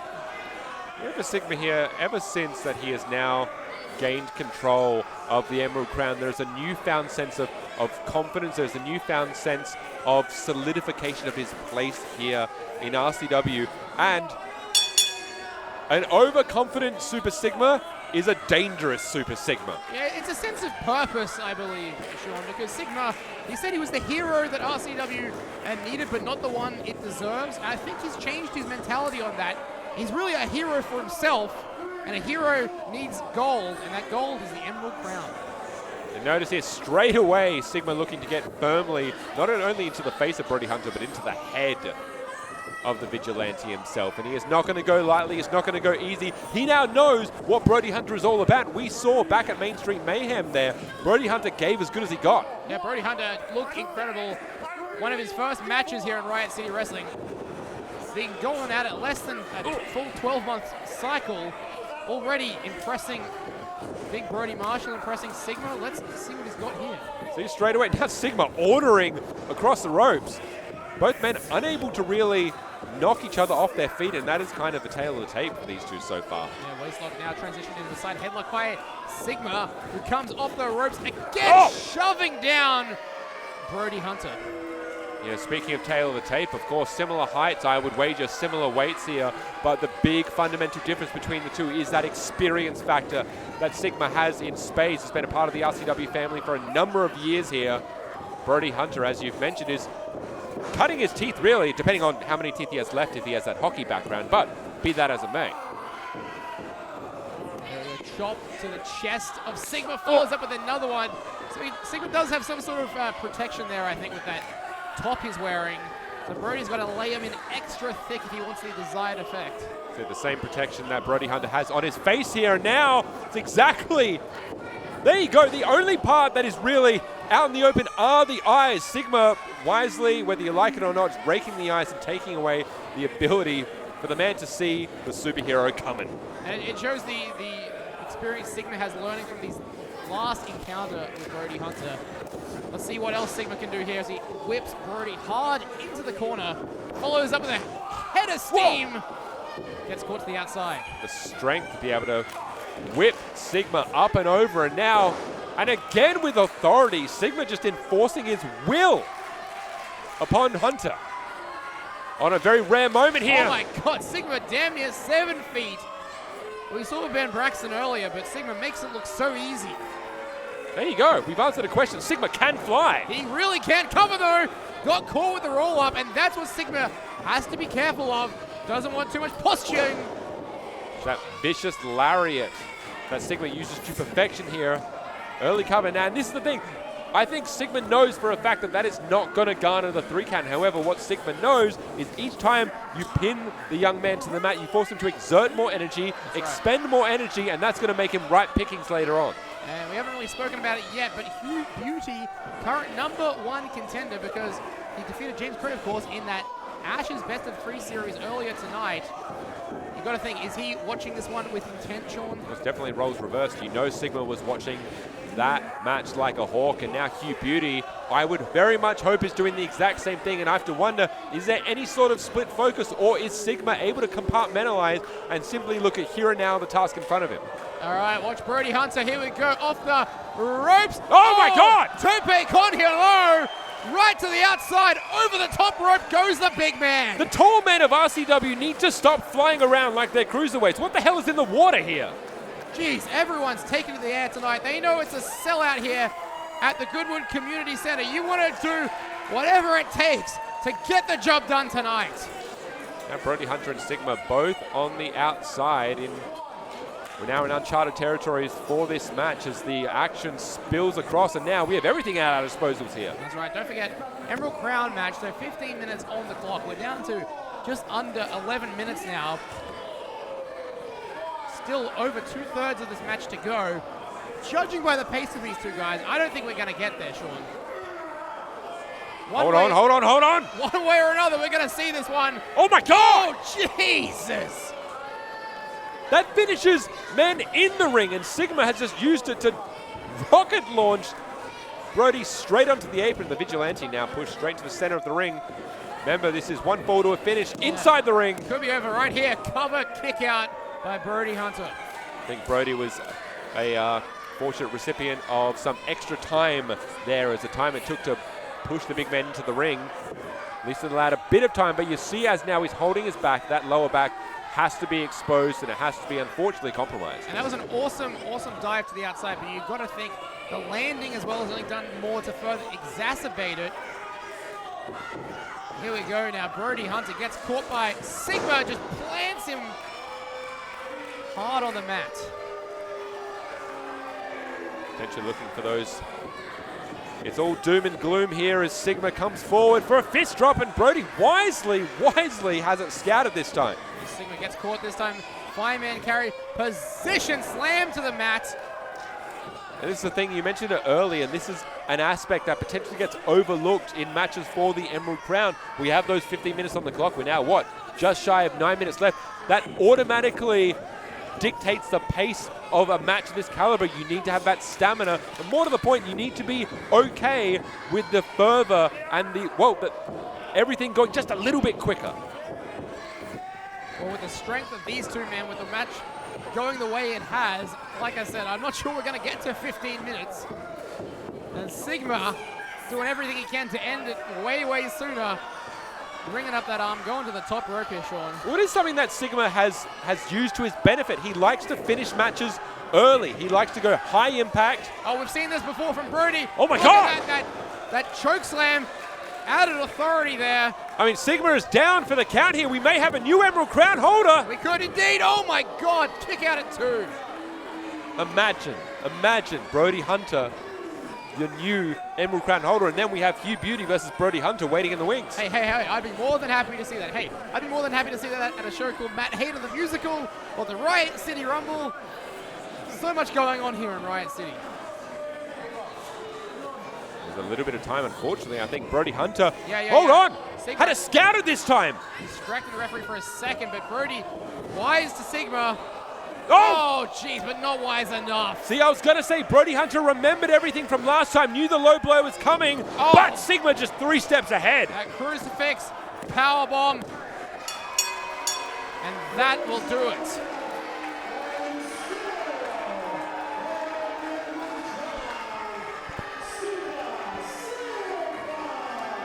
It was A, B, C. Sigma's plan A, beat the man. When that failed, plan B, go for what happened last time. When that failed, go for plan C. There's always a plan C. Oh, absolutely. Sigma just showing exactly why he is the holder of the Emerald Crown. Here tonight at Heavy is the crown. Defeating Brody Hunter. Hunter's going to have to go to the back. He's going to have to rethink his game plan for next time because Sigma just too much for him here tonight, Sean. Yeah, ashes to ashes, dust to dust. What we have waiting in the horizon here is Hugh Beauty, the holder of the Ashes, and now the official #1 contender for that man's Emerald Crown. And coming up right next on our format, we're going to hear from the old guard. For the first time since RCW 300, we're going to hear from Chris Basso. We're going to hear from Matt Grimbasso. What do they have to say? I can't wait. I'm anticipating this one because the old guard surely licking their wounds, Sean. Remember, former Grand Champion Chris Basso. Absolutely.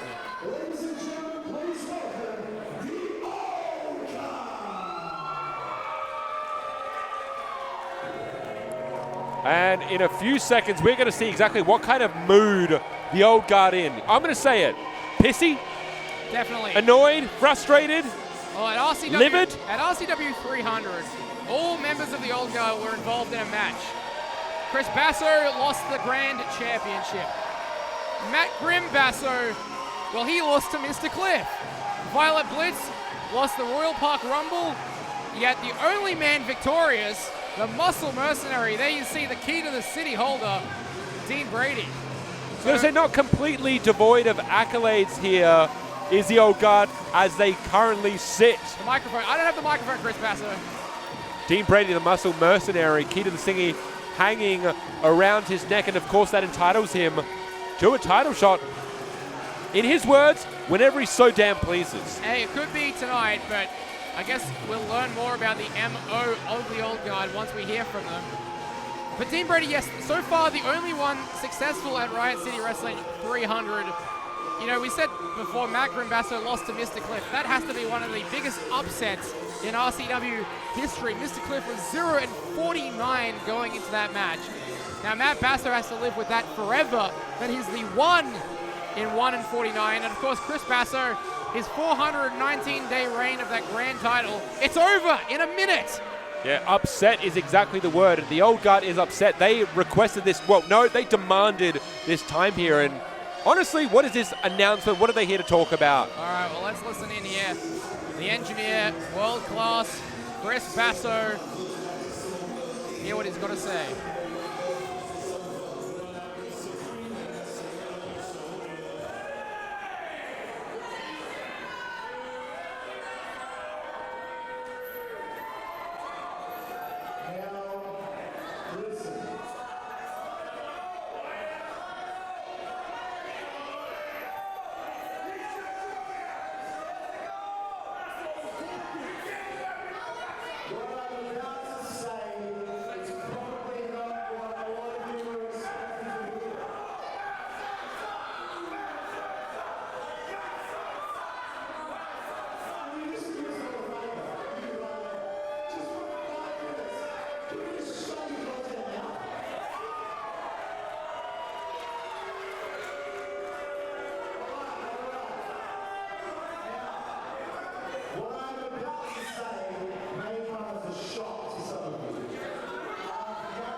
It's a rare moment of poignancy and sincerity in the ring here from the former champion.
Sean, can you believe what we're hearing here?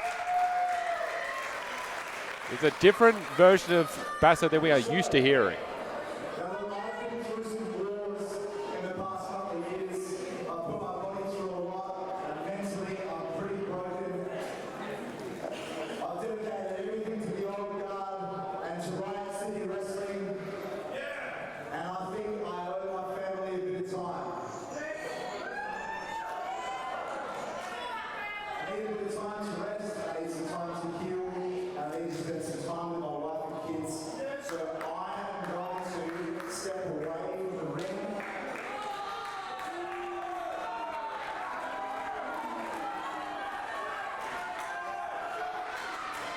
What exactly is Chris Basso saying at the moment? He's taking some time off.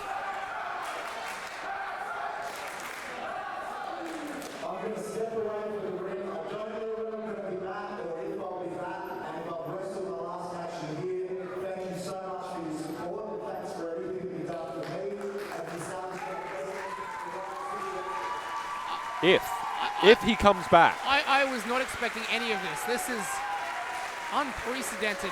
Chris Basso could have wrestled his last match. If I'm understanding this right, we may have just seen the last hurrah of Chris Basso. And this is the real Chris Basso. This is the Chris Basso that we all know and love. And I mean this sincerely and genuinely. Look me in the eyes when I say it. We can't all do it at once. But why don't you look me in the eyes when I say this? I like you to do it. Even when I come back to this ring, I guarantee you, everything the old guard stood for will change. We will not be the way we were before. We're going to come in here, we're going to fight with honour, and we're going to fight for each and every one of you out there, and for the letters written in this, for the glory of wrestling in South Australia. This is a new side of the old guard we've not seen before. But oh my God! That's the old guard we know. Dean Brady, after all that, spearing Basso out of his boots. Dean Brady spearing the guts out of Chris Basso. The engineer is down. What the hell? I mean, Matt Basso, as far as I'm aware, seems just as perplexed as any of us here. What the hell has gotten into the Muscle Mercenary?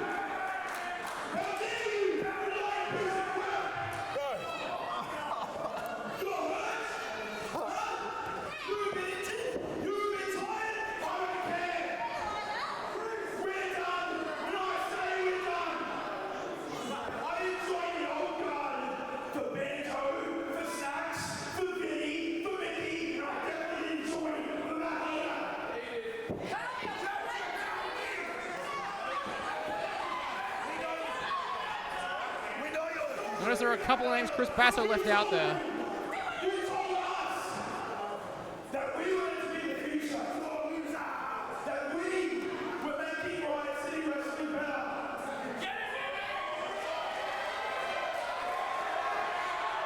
And we have a combustible situation here. Old Guard looks set to implode. Dean Brady just...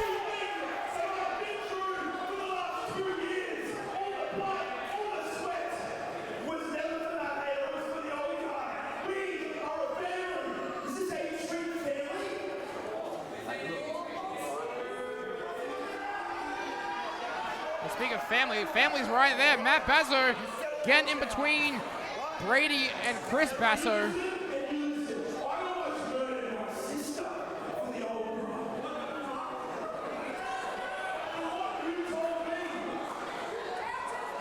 That's right, last year at Heavy as the Crown.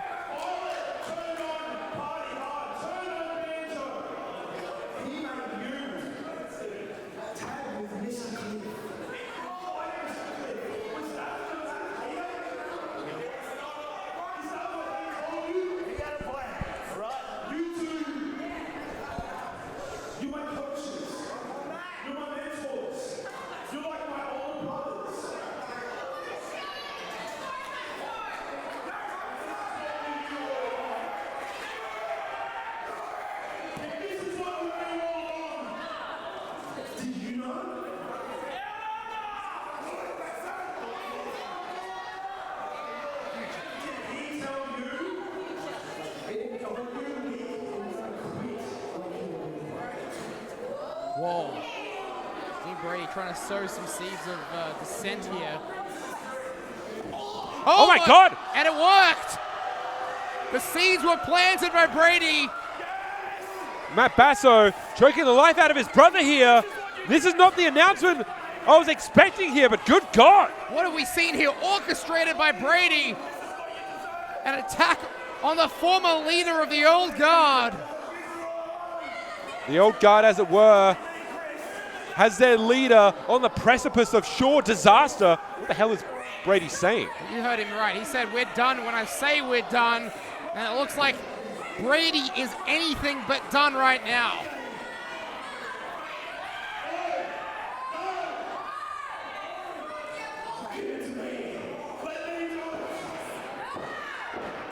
I think Dean Brady making it very clear who's taken up the mantle. Oh my God. Who has taken up the mantle of the Old Guard? Dean Brady, F5. Just like 12 months ago at this very event, Dean Brady has just broken Chris Basso with a thunderous F5. Said it early in the night. That's where death hold its court.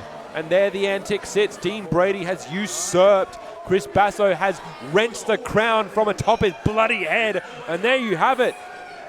The new Old Guard. Time is a flat circle. We have come 365 days around the sun, only to find standing atop of it all, the Old Guard, and now, sans Chris Basso. You know, Basso said earlier, I don't know when or if I'll be back. I think the decision may have simply been made for the engineer. Now, really the question is, should he come back? If this is what is waiting for him on his return, I don't know if Chris Basso makes it out of the ring again. Ladies and gentlemen, when we saw tonight's format, when we heard the Old Guard were coming out, we did not expect this. We did not expect to see Chris Basso, the man responsible for starting this team in the first place, getting ejected from it like yesterday's trash, Sean. And Dean Brady fell hook, line, and sinker for what the old guard represents. And Dean Brady, obviously, he feels slighted, he feels betrayed, he feels lied to, and now everything that the old guard is meant to represent is festering inside Dean Brady, and everyone else has fallen in line. And yet again, we have found a more dangerous version of the old guard than ever before, because Chris Basso, he's not there to control Dean Brady anymore. He's not there to keep Dean Brady's emotions in check. With this kind of Dean Brady, with this unchained Dean Brady, who knows where we go from here with the old guard. The locker room for sure is on notice right now, Sean.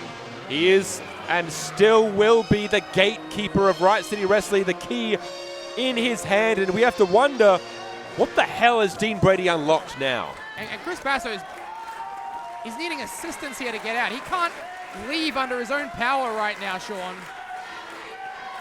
Basso's potentially been forced into an early hiatus here for himself, and I don't know if this is indeed the last time we see the engineer. This is not the way I thought he was going to exit RCW. And it's such a shame too. We're coming up on 20 years of this organization. January represents the 20th anniversary of Riot City Wrestling, and to do it without Chris Basso, I just don't want to live in that world, Sean.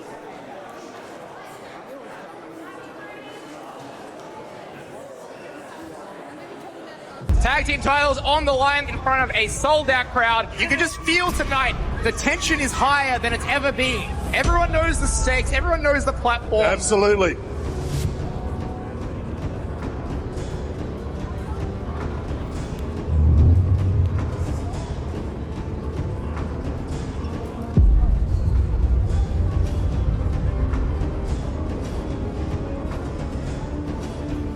Vinny's actually clutching his face. We could be in trouble here. We want this match to continue, but I think it's his knee. yeah, I think you're right. That breaks my heart. It really does.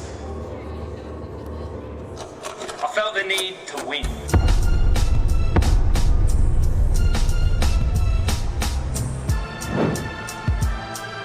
Because the right way didn't get you anywhere. The deception of the century. CPTM have just done the unthinkable. Not like this, boys.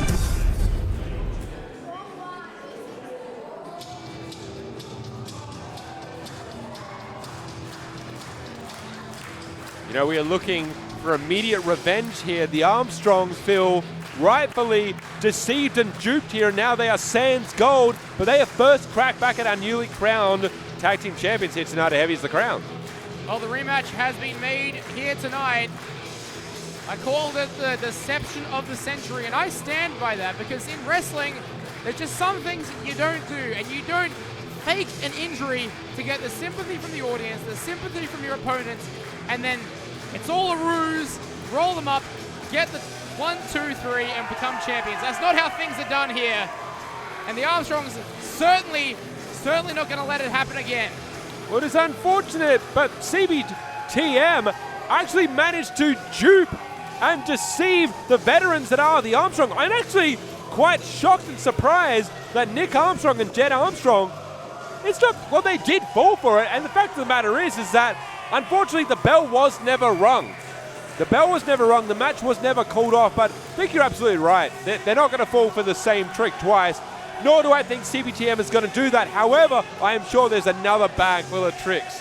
Look, I want to see a pure tag team match. We were hyping it up earlier tonight about how on fire our tag team scene is. Let's prove it here tonight. This is the tag team championship match. The former champs in the ring, and for the first time in in-ring action, we're going to see the new champs.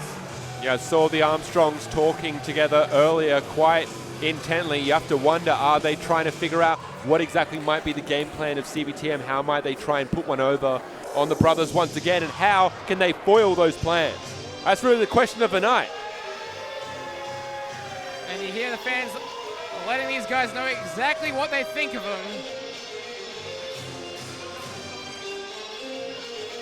And remember, for Snacks and Vinny, both these men have unfortunately had large opportunities in singles affairs, going after the RCW Grand Championship, the Emerald Crown. They've tasted gold themselves, but it's once they've become a tag team and fully solidified themselves, watching each other's back, that they now found a new purpose, a new drive. Well, this is going to be very interesting because we've known these guys as best mates. They've been in it together.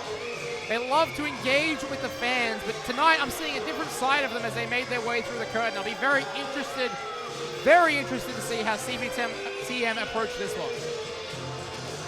Now, of course, for the last couple of matches here, CBTM have been innovating and experimenting with less than favorable means of winning their matches. Oh, of course, remember when they faced off against Party Hard, same deal. At that point, they were feigning ignorance. At least half the team was. Yeah, but I think we really know now, after observing these guys long enough, that was all part of their plan too. Whatever it takes is what they would do to become tag team champions. And you know what? It worked, and here they are, atop of the mountain in the tag team division here, CBTM. Hey, Angus, that's what young men do. Young men scheme. Young men scheme. Well, we'll see what the vets have, but let's go back to James Dalton.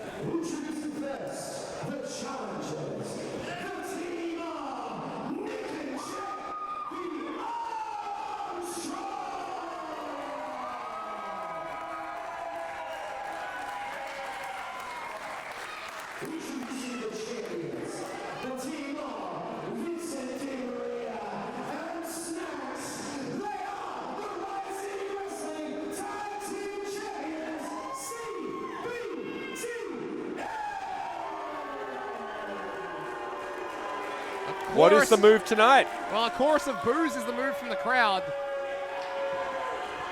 RCW tag team titles on the line. It's very interesting, Angus. You talked about the fact that, well, the RCW tag team division is indeed heating up here, and oh my God, well, we're starting already. Yeah, the bell but of course we need, well, we can't have all four men in the ring. Yeah, bell's not sounded. We're not officially underway here just yet. But this is indicative of exactly how the Armstrongs feel about the way things went down at RCW 300. So the Armstrongs have already started to brutalize their opponents, and well, we know now the match hasn't even started. Really, this match could end before it begins. The Armstrongs are pissed. And they have every right to be, because the Armstrongs, they have fought with honor, with respect for the last several months since rejoining at Fringe Mania, only for their massive title match at RCW 300 to end the way it did. Snacks is outside the ring now, but both Vinny now as well. We have two men in the ring, but they're both from the same side. Match still has not begun. Vinny and Snacks. Oh, here you go. Well, here's one way to end the match. Take the titles, take your ball, and go home. We're going to get a forfeit, perhaps. Well, they're making their way back to the... Well, it can't be a count out. The match hasn't started. There's nothing to count. Yeah, there's nothing to count. There's no bell to ring. Come on. Where are you going? Where are you going? You can't do that. You got a match. Hey, boys, I think you better turn around. You got two men coming at you from behind. And oh, jeez. Hard on the barricade right in front of us. Here you go. We got front row seats here to the battering of the boys here. CBTM taking an absolute walloping from the Armstrongs. And this is good start from the Armstrongs. Don't take that shit. There we go. From CBTM, the bell has sounded, officially underway now. Hey, we were just waiting for two men to come into the ring. We officially have Nick Armstrong and Vinny to start proceedings off. Yeah, Michael Kent wasn't waiting any time. Oh, and is Vinny, is he feigning again? He is, isn't he? Well, look at that. Nick Armstrong is absolutely, he's targeting the knee. Is he feigning it? Is he legitimately injured? You know what, Sean? I don't think we'll ever truly know again when it comes to these guys. Now, what do you mean, is he feigning it? Of course he's feigning it. Really, I'm just really wondering whether the Armstrongs are going to fall for it. Well, make a wish, Angus. You ever heard of the boy who cried wolf? Well, that's just Vincent DiMaria now. Vinny who cried wolf here, and now tag has been made. Jed Armstrong and Vinny to start things off. Listen to this wailing from Vincent DiMaria. He hasn't even had an opportunity to take his shirt off yet. You know what? If Vincent DiMaria is offering a limb, the Armstrongs are going to gladly oblige. And now I think here's a message being sent there. You want to feign a leg injury, we'll give you one. Oh, absolutely. That's exactly what's in the mind of Jed Armstrong right now. That is the thing with Jet Armstrong. The man knows how to work a limb. The former alchemist was very technical when he was the Emerald Crown holder. Oh! Good grief! Unfortunately, did not account for Snacks there, causing distraction, allowing Vinny to make the tag. You can see there Vinny hobbling, and I think, you know what? Give credit where credit's due. I think that one's real. Oh, absolutely. And finally, the shirt comes off from Vincent DiMaria, but in the ring, we've got Snacks, Jet Armstrong, and Snacks taunting Nick on the outside. This newfound attitude, this electricity that CBTM has, and whether that was the tag team title belts did it, or once they discovered and found a new way of operating, and we don't have to like it. Fact of the matter is, god damn is it effective, and these men are formidable opponents. Hold on. Rolls through with the drop kick. Snacks. Some of the most athletic stuff you'll ever see within a wrestling ring, and almost getting it done right here, right now. As it Snacks, another deceptively large yet agile individual.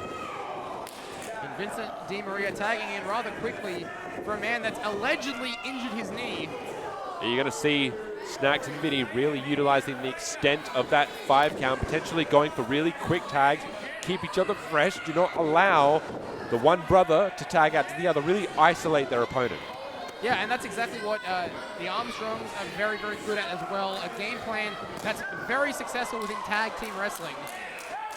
And it's great to see Vincent DiMaria and Snacks using that. I wish they'd stick to that rather than some of their other tactics. And let's not forget the year's worth of experience that the Armstrongs have at their disposal in their arsenal. I mean, let's not forget who was a part of the old guard a couple of years ago, Nick Armstrong. Yeah, I wonder what he has to say about all the activities that just occurred here with Chris Basso getting effectively booted out of the old guard, courtesy of Dean Brady. You see here now as well, at least for the time being, Vinny is now working again on that back, on the upper back between the shoulder blades of Jet Armstrong after dumping him unceremoniously on the top turnbuckle. That's going to be a way to cut down the Alchemist aside. Saito suplex there from Jet Armstrong, who needs to make a tag to his brother. Nick Armstrong trying to make the tag. He's reaching out, but Jet just not enough. And Snacks with the cutoff. Snacks once again cutting off, keeping Nick Armstrong on the outside, keeping the clearly much more battered Armstrong center of the ring. Stalling a vertical suplex this time from Snacks.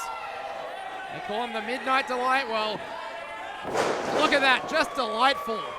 Yeah, considerable height difference between Snacks and Jet Armstrong as well, and that's a reason they're going to want to keep Snacks in Jet in the ring at the same time. There is something to be said about matchups here in tag team contests. When do you bring Snacks in? When does Vinny come in?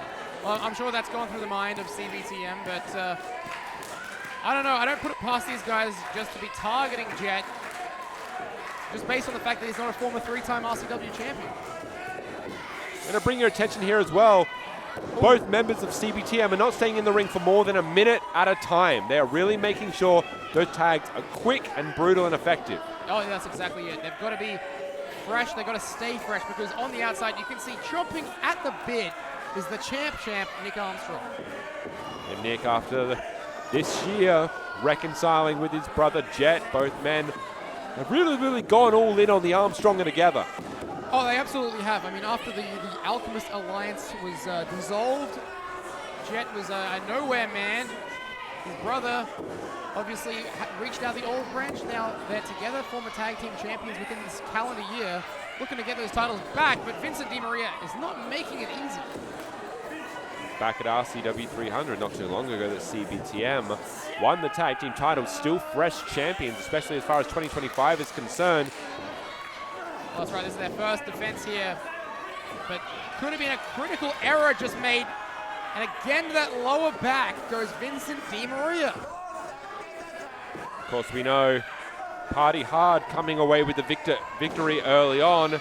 We talk about matches to watch, people to watch out for. You know, Party Hard, Party Guy Ty, Banjo Powers is absolutely watching this match. Now the tag was made to Snacks. Vincent DiMaria bringing Jet Armstrong back in the ring. He gets caught with that enziguri and that backbreaker. Excellent tag team continuity here, and almost enough to get the 3 for CBTM. And again, I want to run that clock. I want to see how long each man is spending in the ring. What time is being accumulated, because for the most part, I think it's been about 5 minutes now. of Jet Armstrong in the match alone. Nick Armstrong frothing at the mouth, chomping at the bit. And this is the thing, Nick Armstrong, he's got to will his brother into it because right now, the numbers game is just too much for Jet. And it is quintessential tag team 101. Simply put, take Nick Armstrong off the apron, but more to the point, place yourself between. Oh my God, no! That's a Liger bomb this time from Jet Armstrong. Buys himself an opportunity. He is in the unfriendly part of the ring. He's got to make the crawl. He's got to get past Snacks. He's got to get to his brother Nick. Yeah, it's a huge powerbomb, but unfortunately that's a longer way to travel. Snacks also looking to get out of the ring. Nick Armstrong, fresh as fresh can be. There we go, Nick gets the tag. So does Vincent DiMaria, but Nick doesn't care. He's going after both members of CBTM. Champ, this is energy being expended here that has been building up for the past 5 or so minutes. Back body drop. Back body drop, huge. Hooks the far leg, 2 count for Nick Armstrong. Imagine there, that quickly, the Champ coming away with the victory. The Armstrongs looking for the second time this year to crown themselves RCW Tag Team Champions, and now I think it is cutter time here. Nick looking to put things away early. Yeah, Nick looking for that Armstrong cutter. No, says Vincent DiMaria, who comes off the ropes himself, but gets caught by the Blue Thunder bomb. Could this be enough? No, it's not. It's one of the smoothest, scooped up Blue Thunder bombs I have seen from Nick Armstrong. That was picture perfect.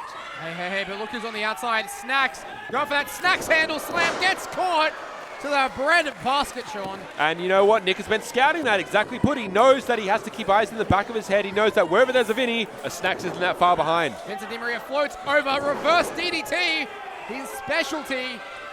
I think we may have a swanton incoming here. Talking about specialties, Snacks right. jumping to the skies. Tag team finisher of CBTM. They've used this in the past, but Nick has it scouted out of the way. Unfortunately, that is a major mistake. And now, see, here's the unfortunate point. I was about to say, Nick has to tag Jet back in. How wise is that? Yeah, Jet had to go out again, went back in for the tag. Here we go. Sliced bread coming up. Jet Armstrong now for the victory, for the tag team gold. 2 count again. Unfortunately, you can see the wear and tear, the pain, and exactly that. Jet knows that he only has a short shelf life here in the ring, at least for the time being. He needs time to recuperate. Armstrong's setting up Snacks. I think going for that elevated Armstrong cutter. Oh, blind tag, I thought, but Jet had it scouted. He saw the tag occur. Or did he? I don't think he did, because look who's fresh in the ring. The legal man, Vincent DiMaria. Oh no, wait, yes! Gets caught, caught. Cover now. Nick Armstrong. Oh my God! Holy crap! 2 count in the nick of time. Snacks breaks it up. Snacks really leaving it to the last second. They're absolutely up into the skies. Where the hell did Jet come from? Huge drop kick. Watch out, Vincent DiMaria. Shoulder into steel. But Nick is here. Here we go. We're looking at a bit of vintage Nick Armstrong here. And I do believe Nick and Vinny are the legal men. From Calgary, Alberta, Canada, it is the sharp shooter. And here you go. Here's that veteran placement. That is center of the ring here. Nowhere to go. Wait, Angus, why did you ring the bell? I did not ring the bell. That was Snacks who rang a second ring bell we had under the ring just for good measure, but he rang that bell. I think Nick thought the match was over. Oh my God. I think he thought Vinny submitted. Vinny is up though. Wait. Vinny from behind. Feet on the ropes. And the CBTM sneak it out again. I got a question for you. Do you reckon how long do you think CBTM had that one in the bag? Well, I don't know. Did you see when that ring bell was put under there? I think it's been under the ring all day. We keep a second ring bell here just in case CBTM knew about it, using it to their advantage and make a successful defense, their first successful defense of the RCW Tag Team titles. This is the thing about CBTM, what we're finding here, they say could be the move. The question is, what is the move? What is the next move? At this point, you don't know. Vinny and Snacks have become a formidable tag team that says to you, do you think you know how we're going to beat you? You don't, but you're going to find out. They are wise beyond their years. And I feel that whoever comes after CBTM next, the next team to challenge them, they have to have their wits about them. If you're party hard, think of every possible contingency, because CBTM, who knows what they're going to come at you with. Unfortunately, Armstrong's feeling the sting of defeat here, and I have to say that probably puts the Armstrongs to the back of the line in terms of title contention. They've now gone 2-0. That's right. Well, 0-2. They were great tag team champions, unfortunately unsuccessful here tonight, but ladies and gentlemen, it is now main event time.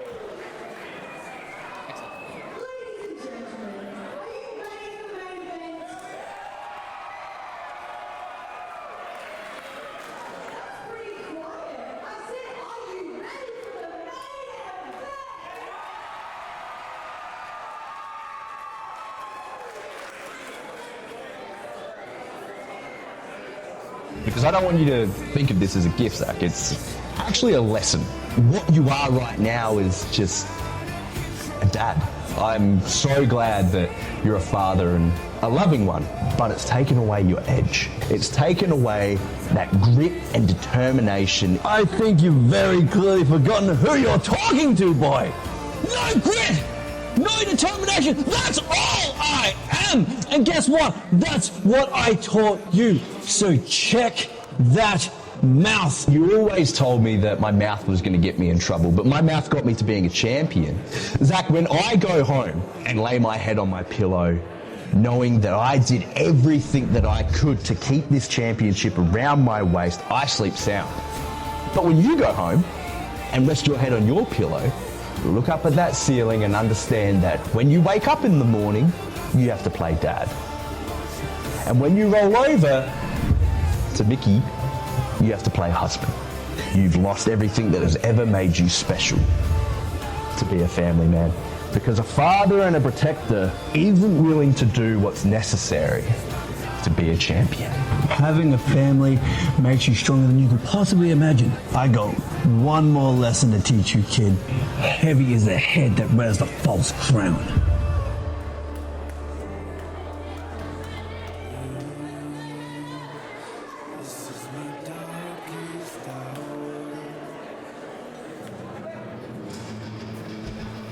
Well, there you have it.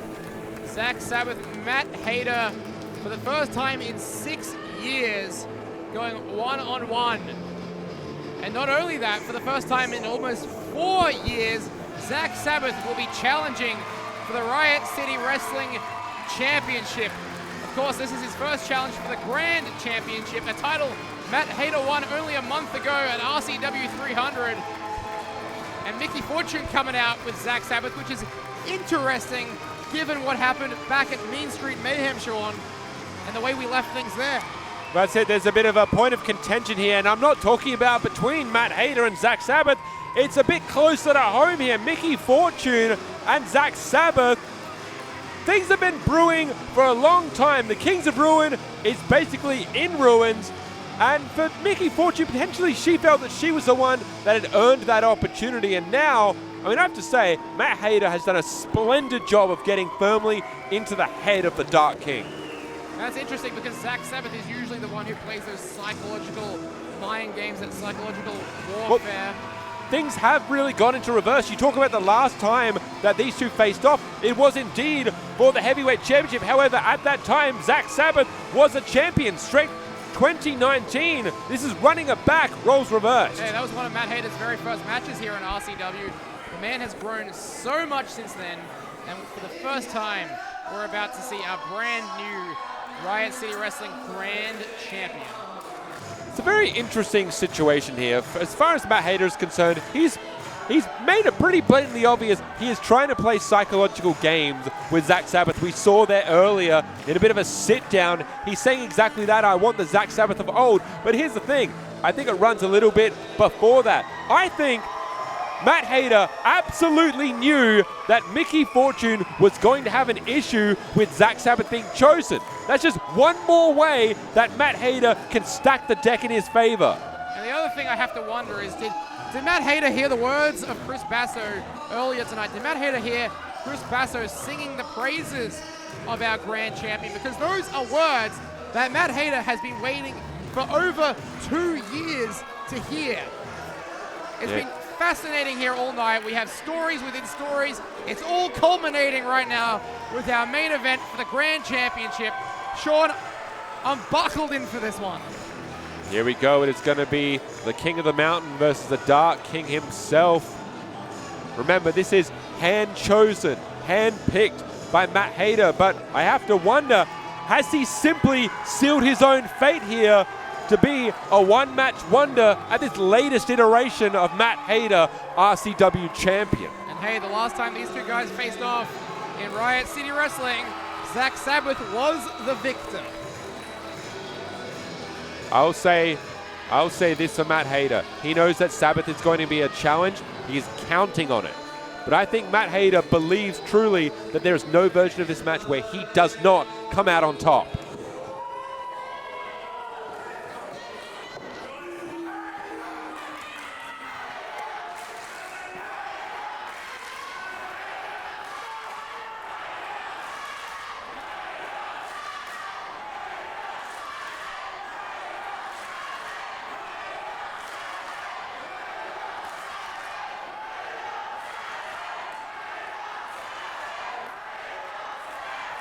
A very, very split crowd here at Heavy is the Crown. Head down to Layla Page as we begin proceedings to officially get this match underway for the RCW Grand Championship.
Can I say how comforting those words are to hear? The RCW Grand Champion, Matt Hayter. After all we've been through, Sean, doesn't it all feel right in the world? It's very easy to forget that the last year or so has been very much the Chris Basso show here. Had an iron grip on the RCW Grand Championship. Hell, when Chris Basso first won it, he basically tore it out of the hands of Matt Hayter. It was such a different Riot City Wrestling this time last year. And we're about to usher in a new era with Matt Hayter and Zak Sabbath here in the main event of Heavy is the Crown. And I'm sure that Zak Sabbath is not underestimating the importance of this match. Of course, this year for Zak Sabbath alone has been tumultuous, and that's a nice way of putting it. From the absolute wars with Sigma to losing his Emerald Crown to the dissolution of Kings of Ruin, and now with himself and Mickey Fortune, it's just been really the Kings of Ruin indeed.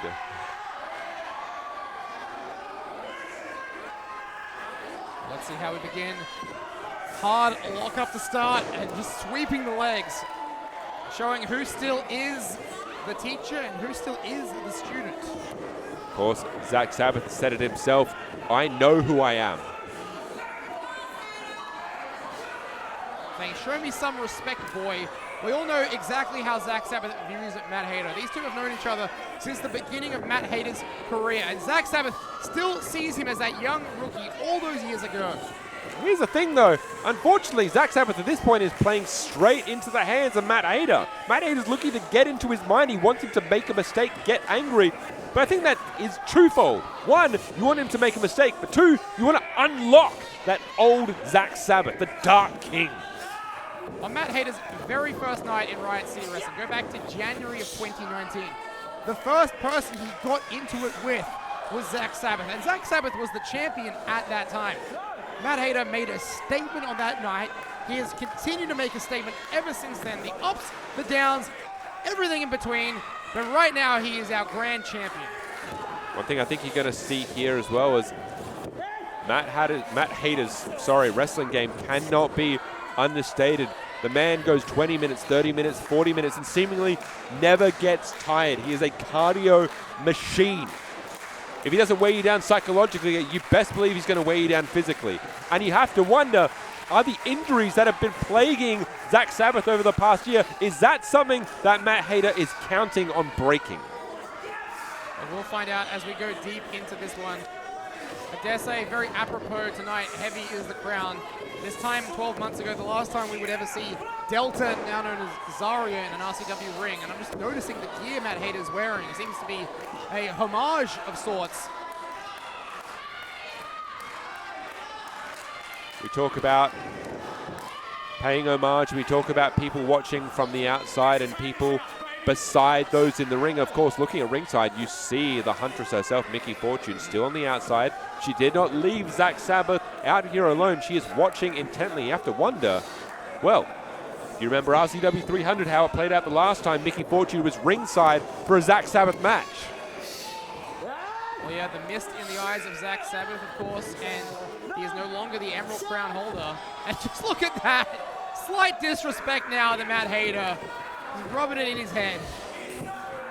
Matt Hayter grabbing the jaw of Zak Sabbath. Really, there is no stone left unturned from Matt Hayter in terms of how he can inflict punishment on you, disrespect you. There's really no stone left unturned in the relationship of these two. They've explored every facet of each other's being.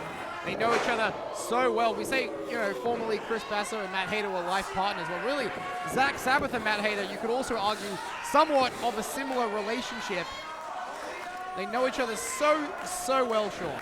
That's why you're seeing both these men jockeying for position here, really testing the waters and seeing where each other's at. Again, when you've gone 6 years between one-on-one competition, you're trying to see if it indeed is the same man you wrestled there. And Matt Hayter has not let go of that side headlock, even after the back suplex, still holding on tight.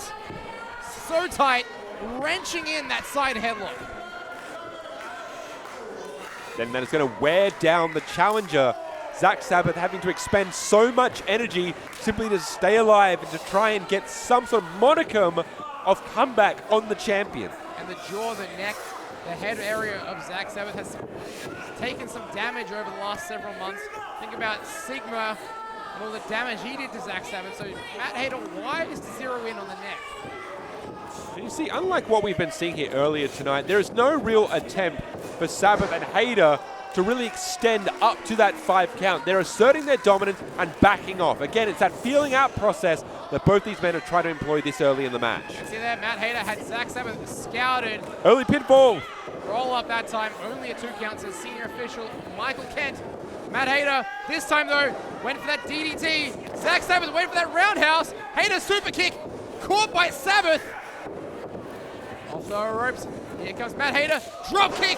Catches him right on the jaw. Really, he was just waiting to see who was there to make a mistake. You know, these two men know each other so well. They've taken this time to study up, and it really just went for one leapfrog, and then it's straight to the jaw. And Matt Hayter now finds himself on the outside from one mistake against the veteran here. And make no mistake about it, Zak Sabbath is one of the veterans of Riot City Wrestling. Not a veteran, the veteran. Damn near 20-year career Zak Sabbath has. He's been at this a very long time. Very decorated wrestler, no matter where he's been. He's the only Grand Slam champion here in RCW. The only man to capture the tag titles, the Emerald Crown, and the RCW Heavyweight Championship. But yet, he has never won the Grand title, Sean. That's it, of course, the Grand Championship unified through the RCW Heavyweight and the RCW Women's Championship to produce what we now know as the Grand Championship. It is held by a very select group of people, 3 to be exact. That's right. It was Delta who first unified the titles, then of course Chris Basso using that key to the city to unlock back at Trial by Stone last year. 419 days later, however, and Matt Hayter, your current champion.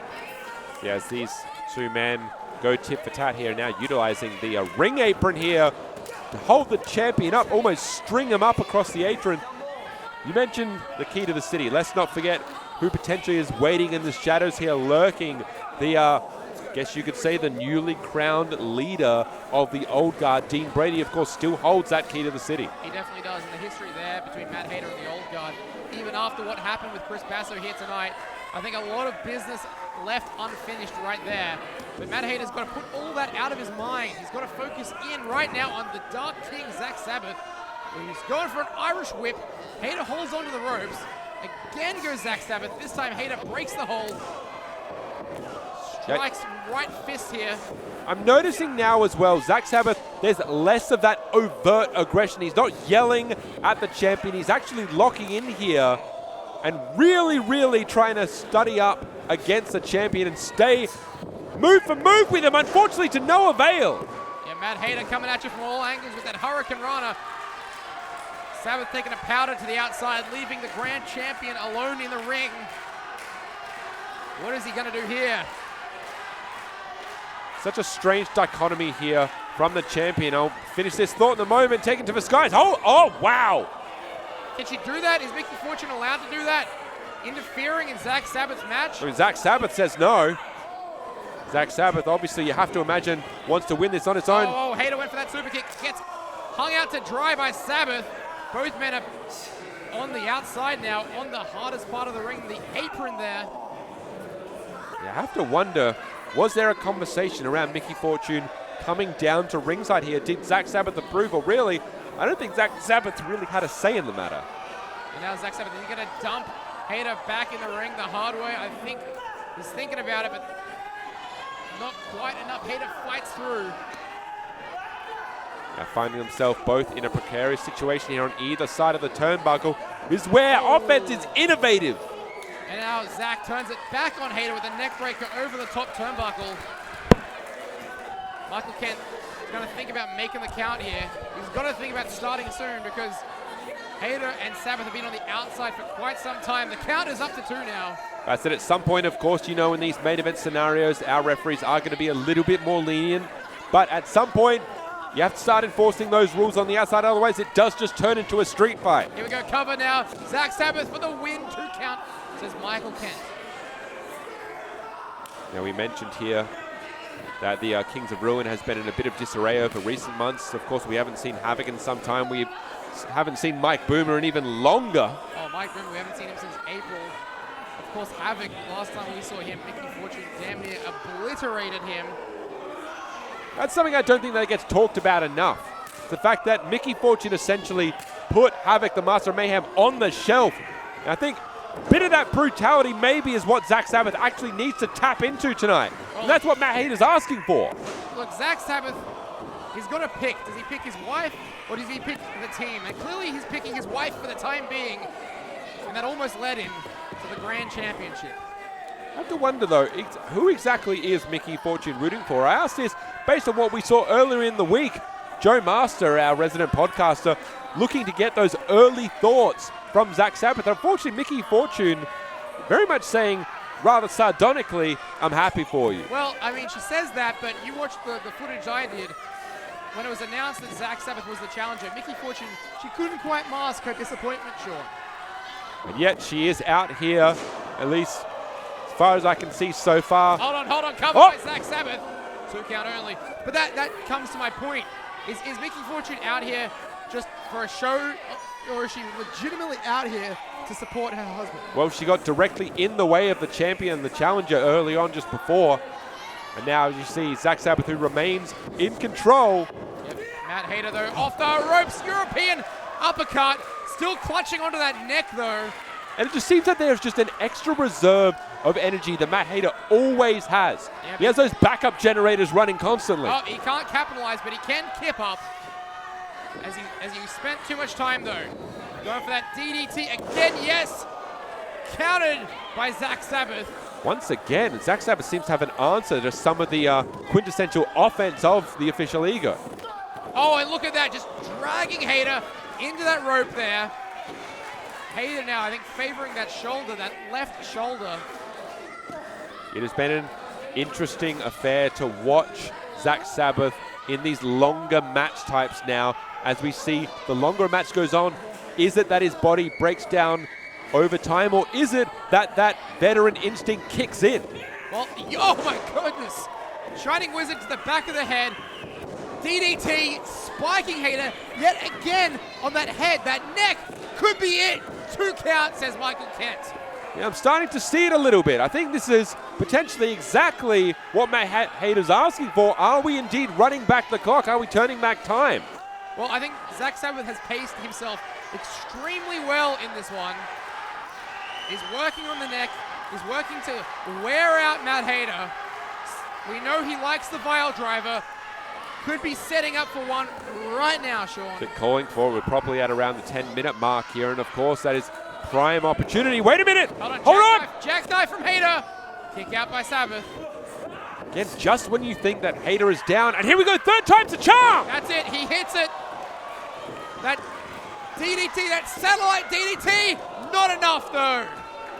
Matt Hayter was absolutely adamant on hitting that move this entire match, and you see why it almost cost the Dark King the match for himself, and we had another, well, the first defense here on Matt Hayter for the books, and really, that's what he's looking for. Nobody that holds a championship wants to lose it immediately, let alone at all.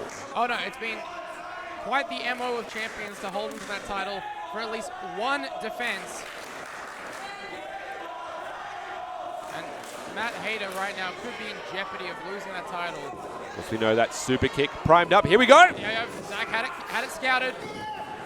Full Nelson, Hayter drops down to the mat. Sabbath, though, looks to counter it. Hayter, though, small package. 2 count only. Matt Hayter's really effectively utilizing those quick covers, the small package. Just really trying to find... Oh my God! Burning lariat there. About to say, trying to catch Zak Sabbath off guard, but I think the reverse just happened. Yeah, and almost, Zak Sabbath almost became our grand champion. God, I didn't even see that clothesline coming. Imagine what it was like for Hayter. And Zak Sabbath now on top in this one. He's got to think, what's next? I think conferring with Mickey Fortune there. I was going to say, getting a bit of a ringside advice. Yeah, she's got something on her mind.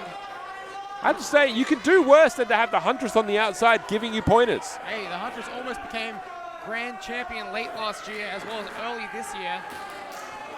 She knows about these main event matches. She's been in many of them before. Is this exactly what Mickey Fortune said? Wait, no! Oh, and Hayter counted. Backfired. Spike Sabbath on his head. Cover at 2 again. I was thinking maybe Sabbath was looking for a pile driver, considering what Mickey Fortune did to the neck of Havoc. Maybe that came from her. Yeah, I think you're probably on the money with that one, Sean. You can see every time now that one of these big maneuvers comes out, takes a little bit longer for both competitors to get to their feet, and yet I am still seeing a lot of life in the champion. The man just simply does not give up.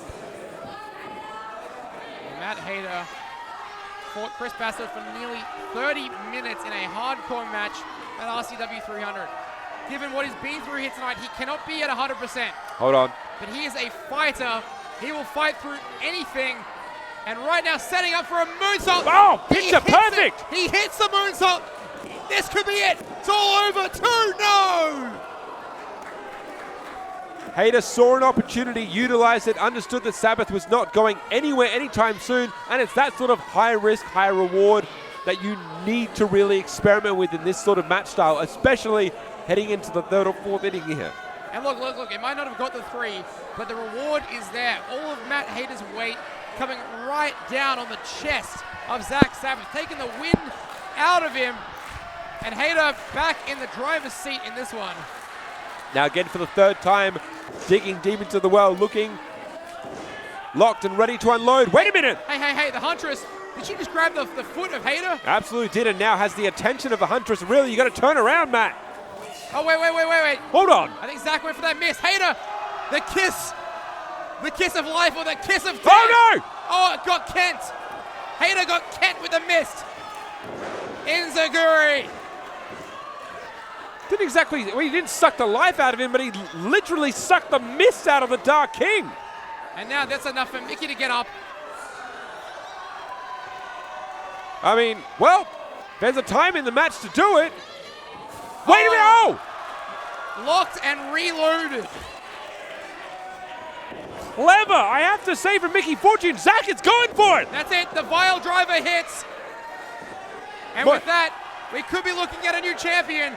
We've got to get the referee back in this one. He's blinded by the mist earlier. Zak, you know, I'll say this much.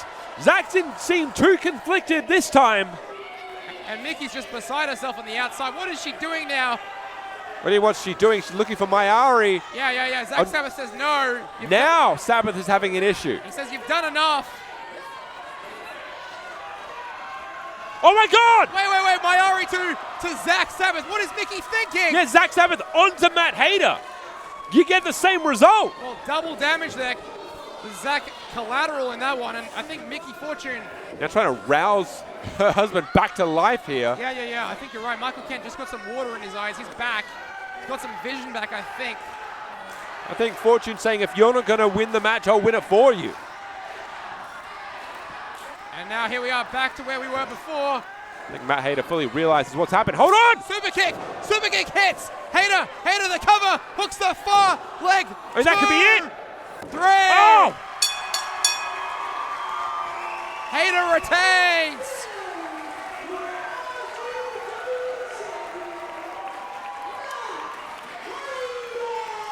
I hate to say it, but unfortunately, I think for the second time in just as many months, Mickey Fortune may be responsible for a downfall of the Dark King. I think that's undisputable at this stage. Mickey Fortune, if she did not interject herself at that stage, if she did not hit Mayari on Zak Sabbath, the result could have been completely different. But give it up for your Grand Champion, a fighting champion, the first successful defense here tonight by Matt Hayter. Well, that's it, and Matt Hayter now has a win in the books there. That is one defense up here for the official ego. And you really hate to see it happen, but I will say this. Matt Hayter wanted a challenge. He asked for a challenge. He handpicked the Dark King. And I think we got to see a little bit of the old Zak Sabbath here tonight. Oh, definitely. But a lot of the new Matt Hayter, the Matt Hayter that Chris Basso put the old guard together in the first place to create the best version of Matt Hayter that we've ever seen. And Zak Sabbath might have no choice but to show him a little bit of respect. Well, there you go. There's from veteran to champion, from champion to veteran, the ultimate show of respect here. That's a... Oh, come on, Mickey. And Fortune having a lot to say here. I was about to say that's a torch passing scenario right there, but Mickey Fortune coming in to spoil this one. Well, Mickey Fortune has a completely different way to look at this whole scenario. She has for a number of... Oh my... Okay, careful. But why is she so irate? She's the one that basically cost Zak the match in the first place. Oh! Oh my God. The hell is going on? Oh my... Jesus! Zak had... That's it. He couldn't take any more. This situation here is just getting a little bit out of hand. Oh my God. Well, okay. Double leg from Mickey Fortune. What the hell do you do in this situation? We need someone down here. Oh, not this someone. Not this someone. That is Grim. That is Violet Blitz. Wait a minute. There's Violet Blitz. There's Grim. There's the question to be asked, isn't it? I see Grim. I see Violet. Yeah, that's right. But where's the third man? Where's the third man? Matt Hayter. Oh my God. Oh, wait, no. There he is. Dean Brady, the key to the city holder. Just taking it to Matt Hayter right now. All three members of the old guard. Angus, we have a referee in the ring. This is the problem. And there's the key. The key is in the hands. Another referee coming out. Well, I mean, how do you enforce any sort of order in this scenario? The old guard in here. Wait. Here comes Party Hard. We got the cavalry. Katie Trey. What the hell is going on? It's a locker room. The whole locker room is here. Oh my God, Ben Braxton, Kai Toa. The hits keep on coming. This is pandemonium. What the hell? Angus, there's too much going on to call. Here they keep coming. Joe Master, Chasm, Dr. Richard Gouda, Hugh Beauty. They're all making their way down here. Here come the Armstrongs. And everyone. This is the entirety of the RCW roster.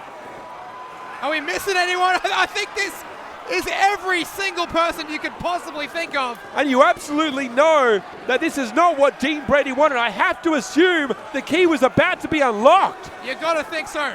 But everyone else coming out here, spoiling his potential cash in. You can see Matt Hayter and Dean Brady still going at it. Oh, thank God. Wait, that GM's here. Brody Marshall's here.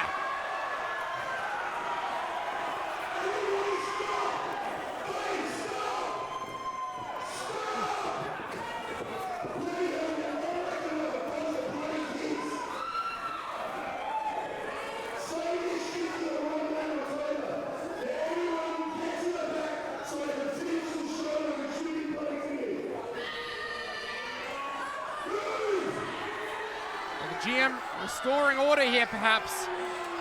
Honestly, I'm shocked that worked. Big Brody is in the eye of the hurricane right now. Oh, well, there you go. There we go. Oh, my God. Now, I mean, what the hell do you do? Yeah, Big Brody Marshall says there's nothing I can do. Well, hell, just let them go at it, I guess. They'll tire themselves out eventually. Brody Marshall taking a powder. Meanwhile, everyone's just breaking down here on the outside. It is bedlam here in Riot City Wrestling. We have ambulance insurance, don't we? Wait. Who's what the hell? What the hell's going on? That's the White Rhino. That's Renshaw. He's not extinct. Renshaw is back in Riot City. And my God, look who he's staring across from. Ben Braxton, Renshaw. Holy shit. Oh my God. Renshaw taking care of business. Down goes the Viking. It has been 6 months since we last saw Renshaw. Okay, well, unfortunately, a mistake is about to happen. Oh my God. Watch out, Violet Blitz, watch out. About to go sailing. Oh! All the way to the outside. Turn around, Renshaw, here comes Kit. Deadlift. Power slam. It has been such a long time. Oh, Jesus Christ. I mean, everyone's coming over here now. Oh, my God. Wait. It's Dean Brady and Renshaw. The history between these two men. The wars they had over the Emerald Crown a couple years ago. Renshaw coming here with new intent, new ferocity. About to renew that one, I think. Oh! Super kick from Hayter. Champion Renshaw dumping the muscle mercenary on the ground. And now here's an interesting picture, Angus. The White Rhino coming to the aid of Matt Hayter. What a way to end. Heavy is the crowd, standing tall. The White Rhino Renshaw and your RCW Grand Champion, Matt Hayter.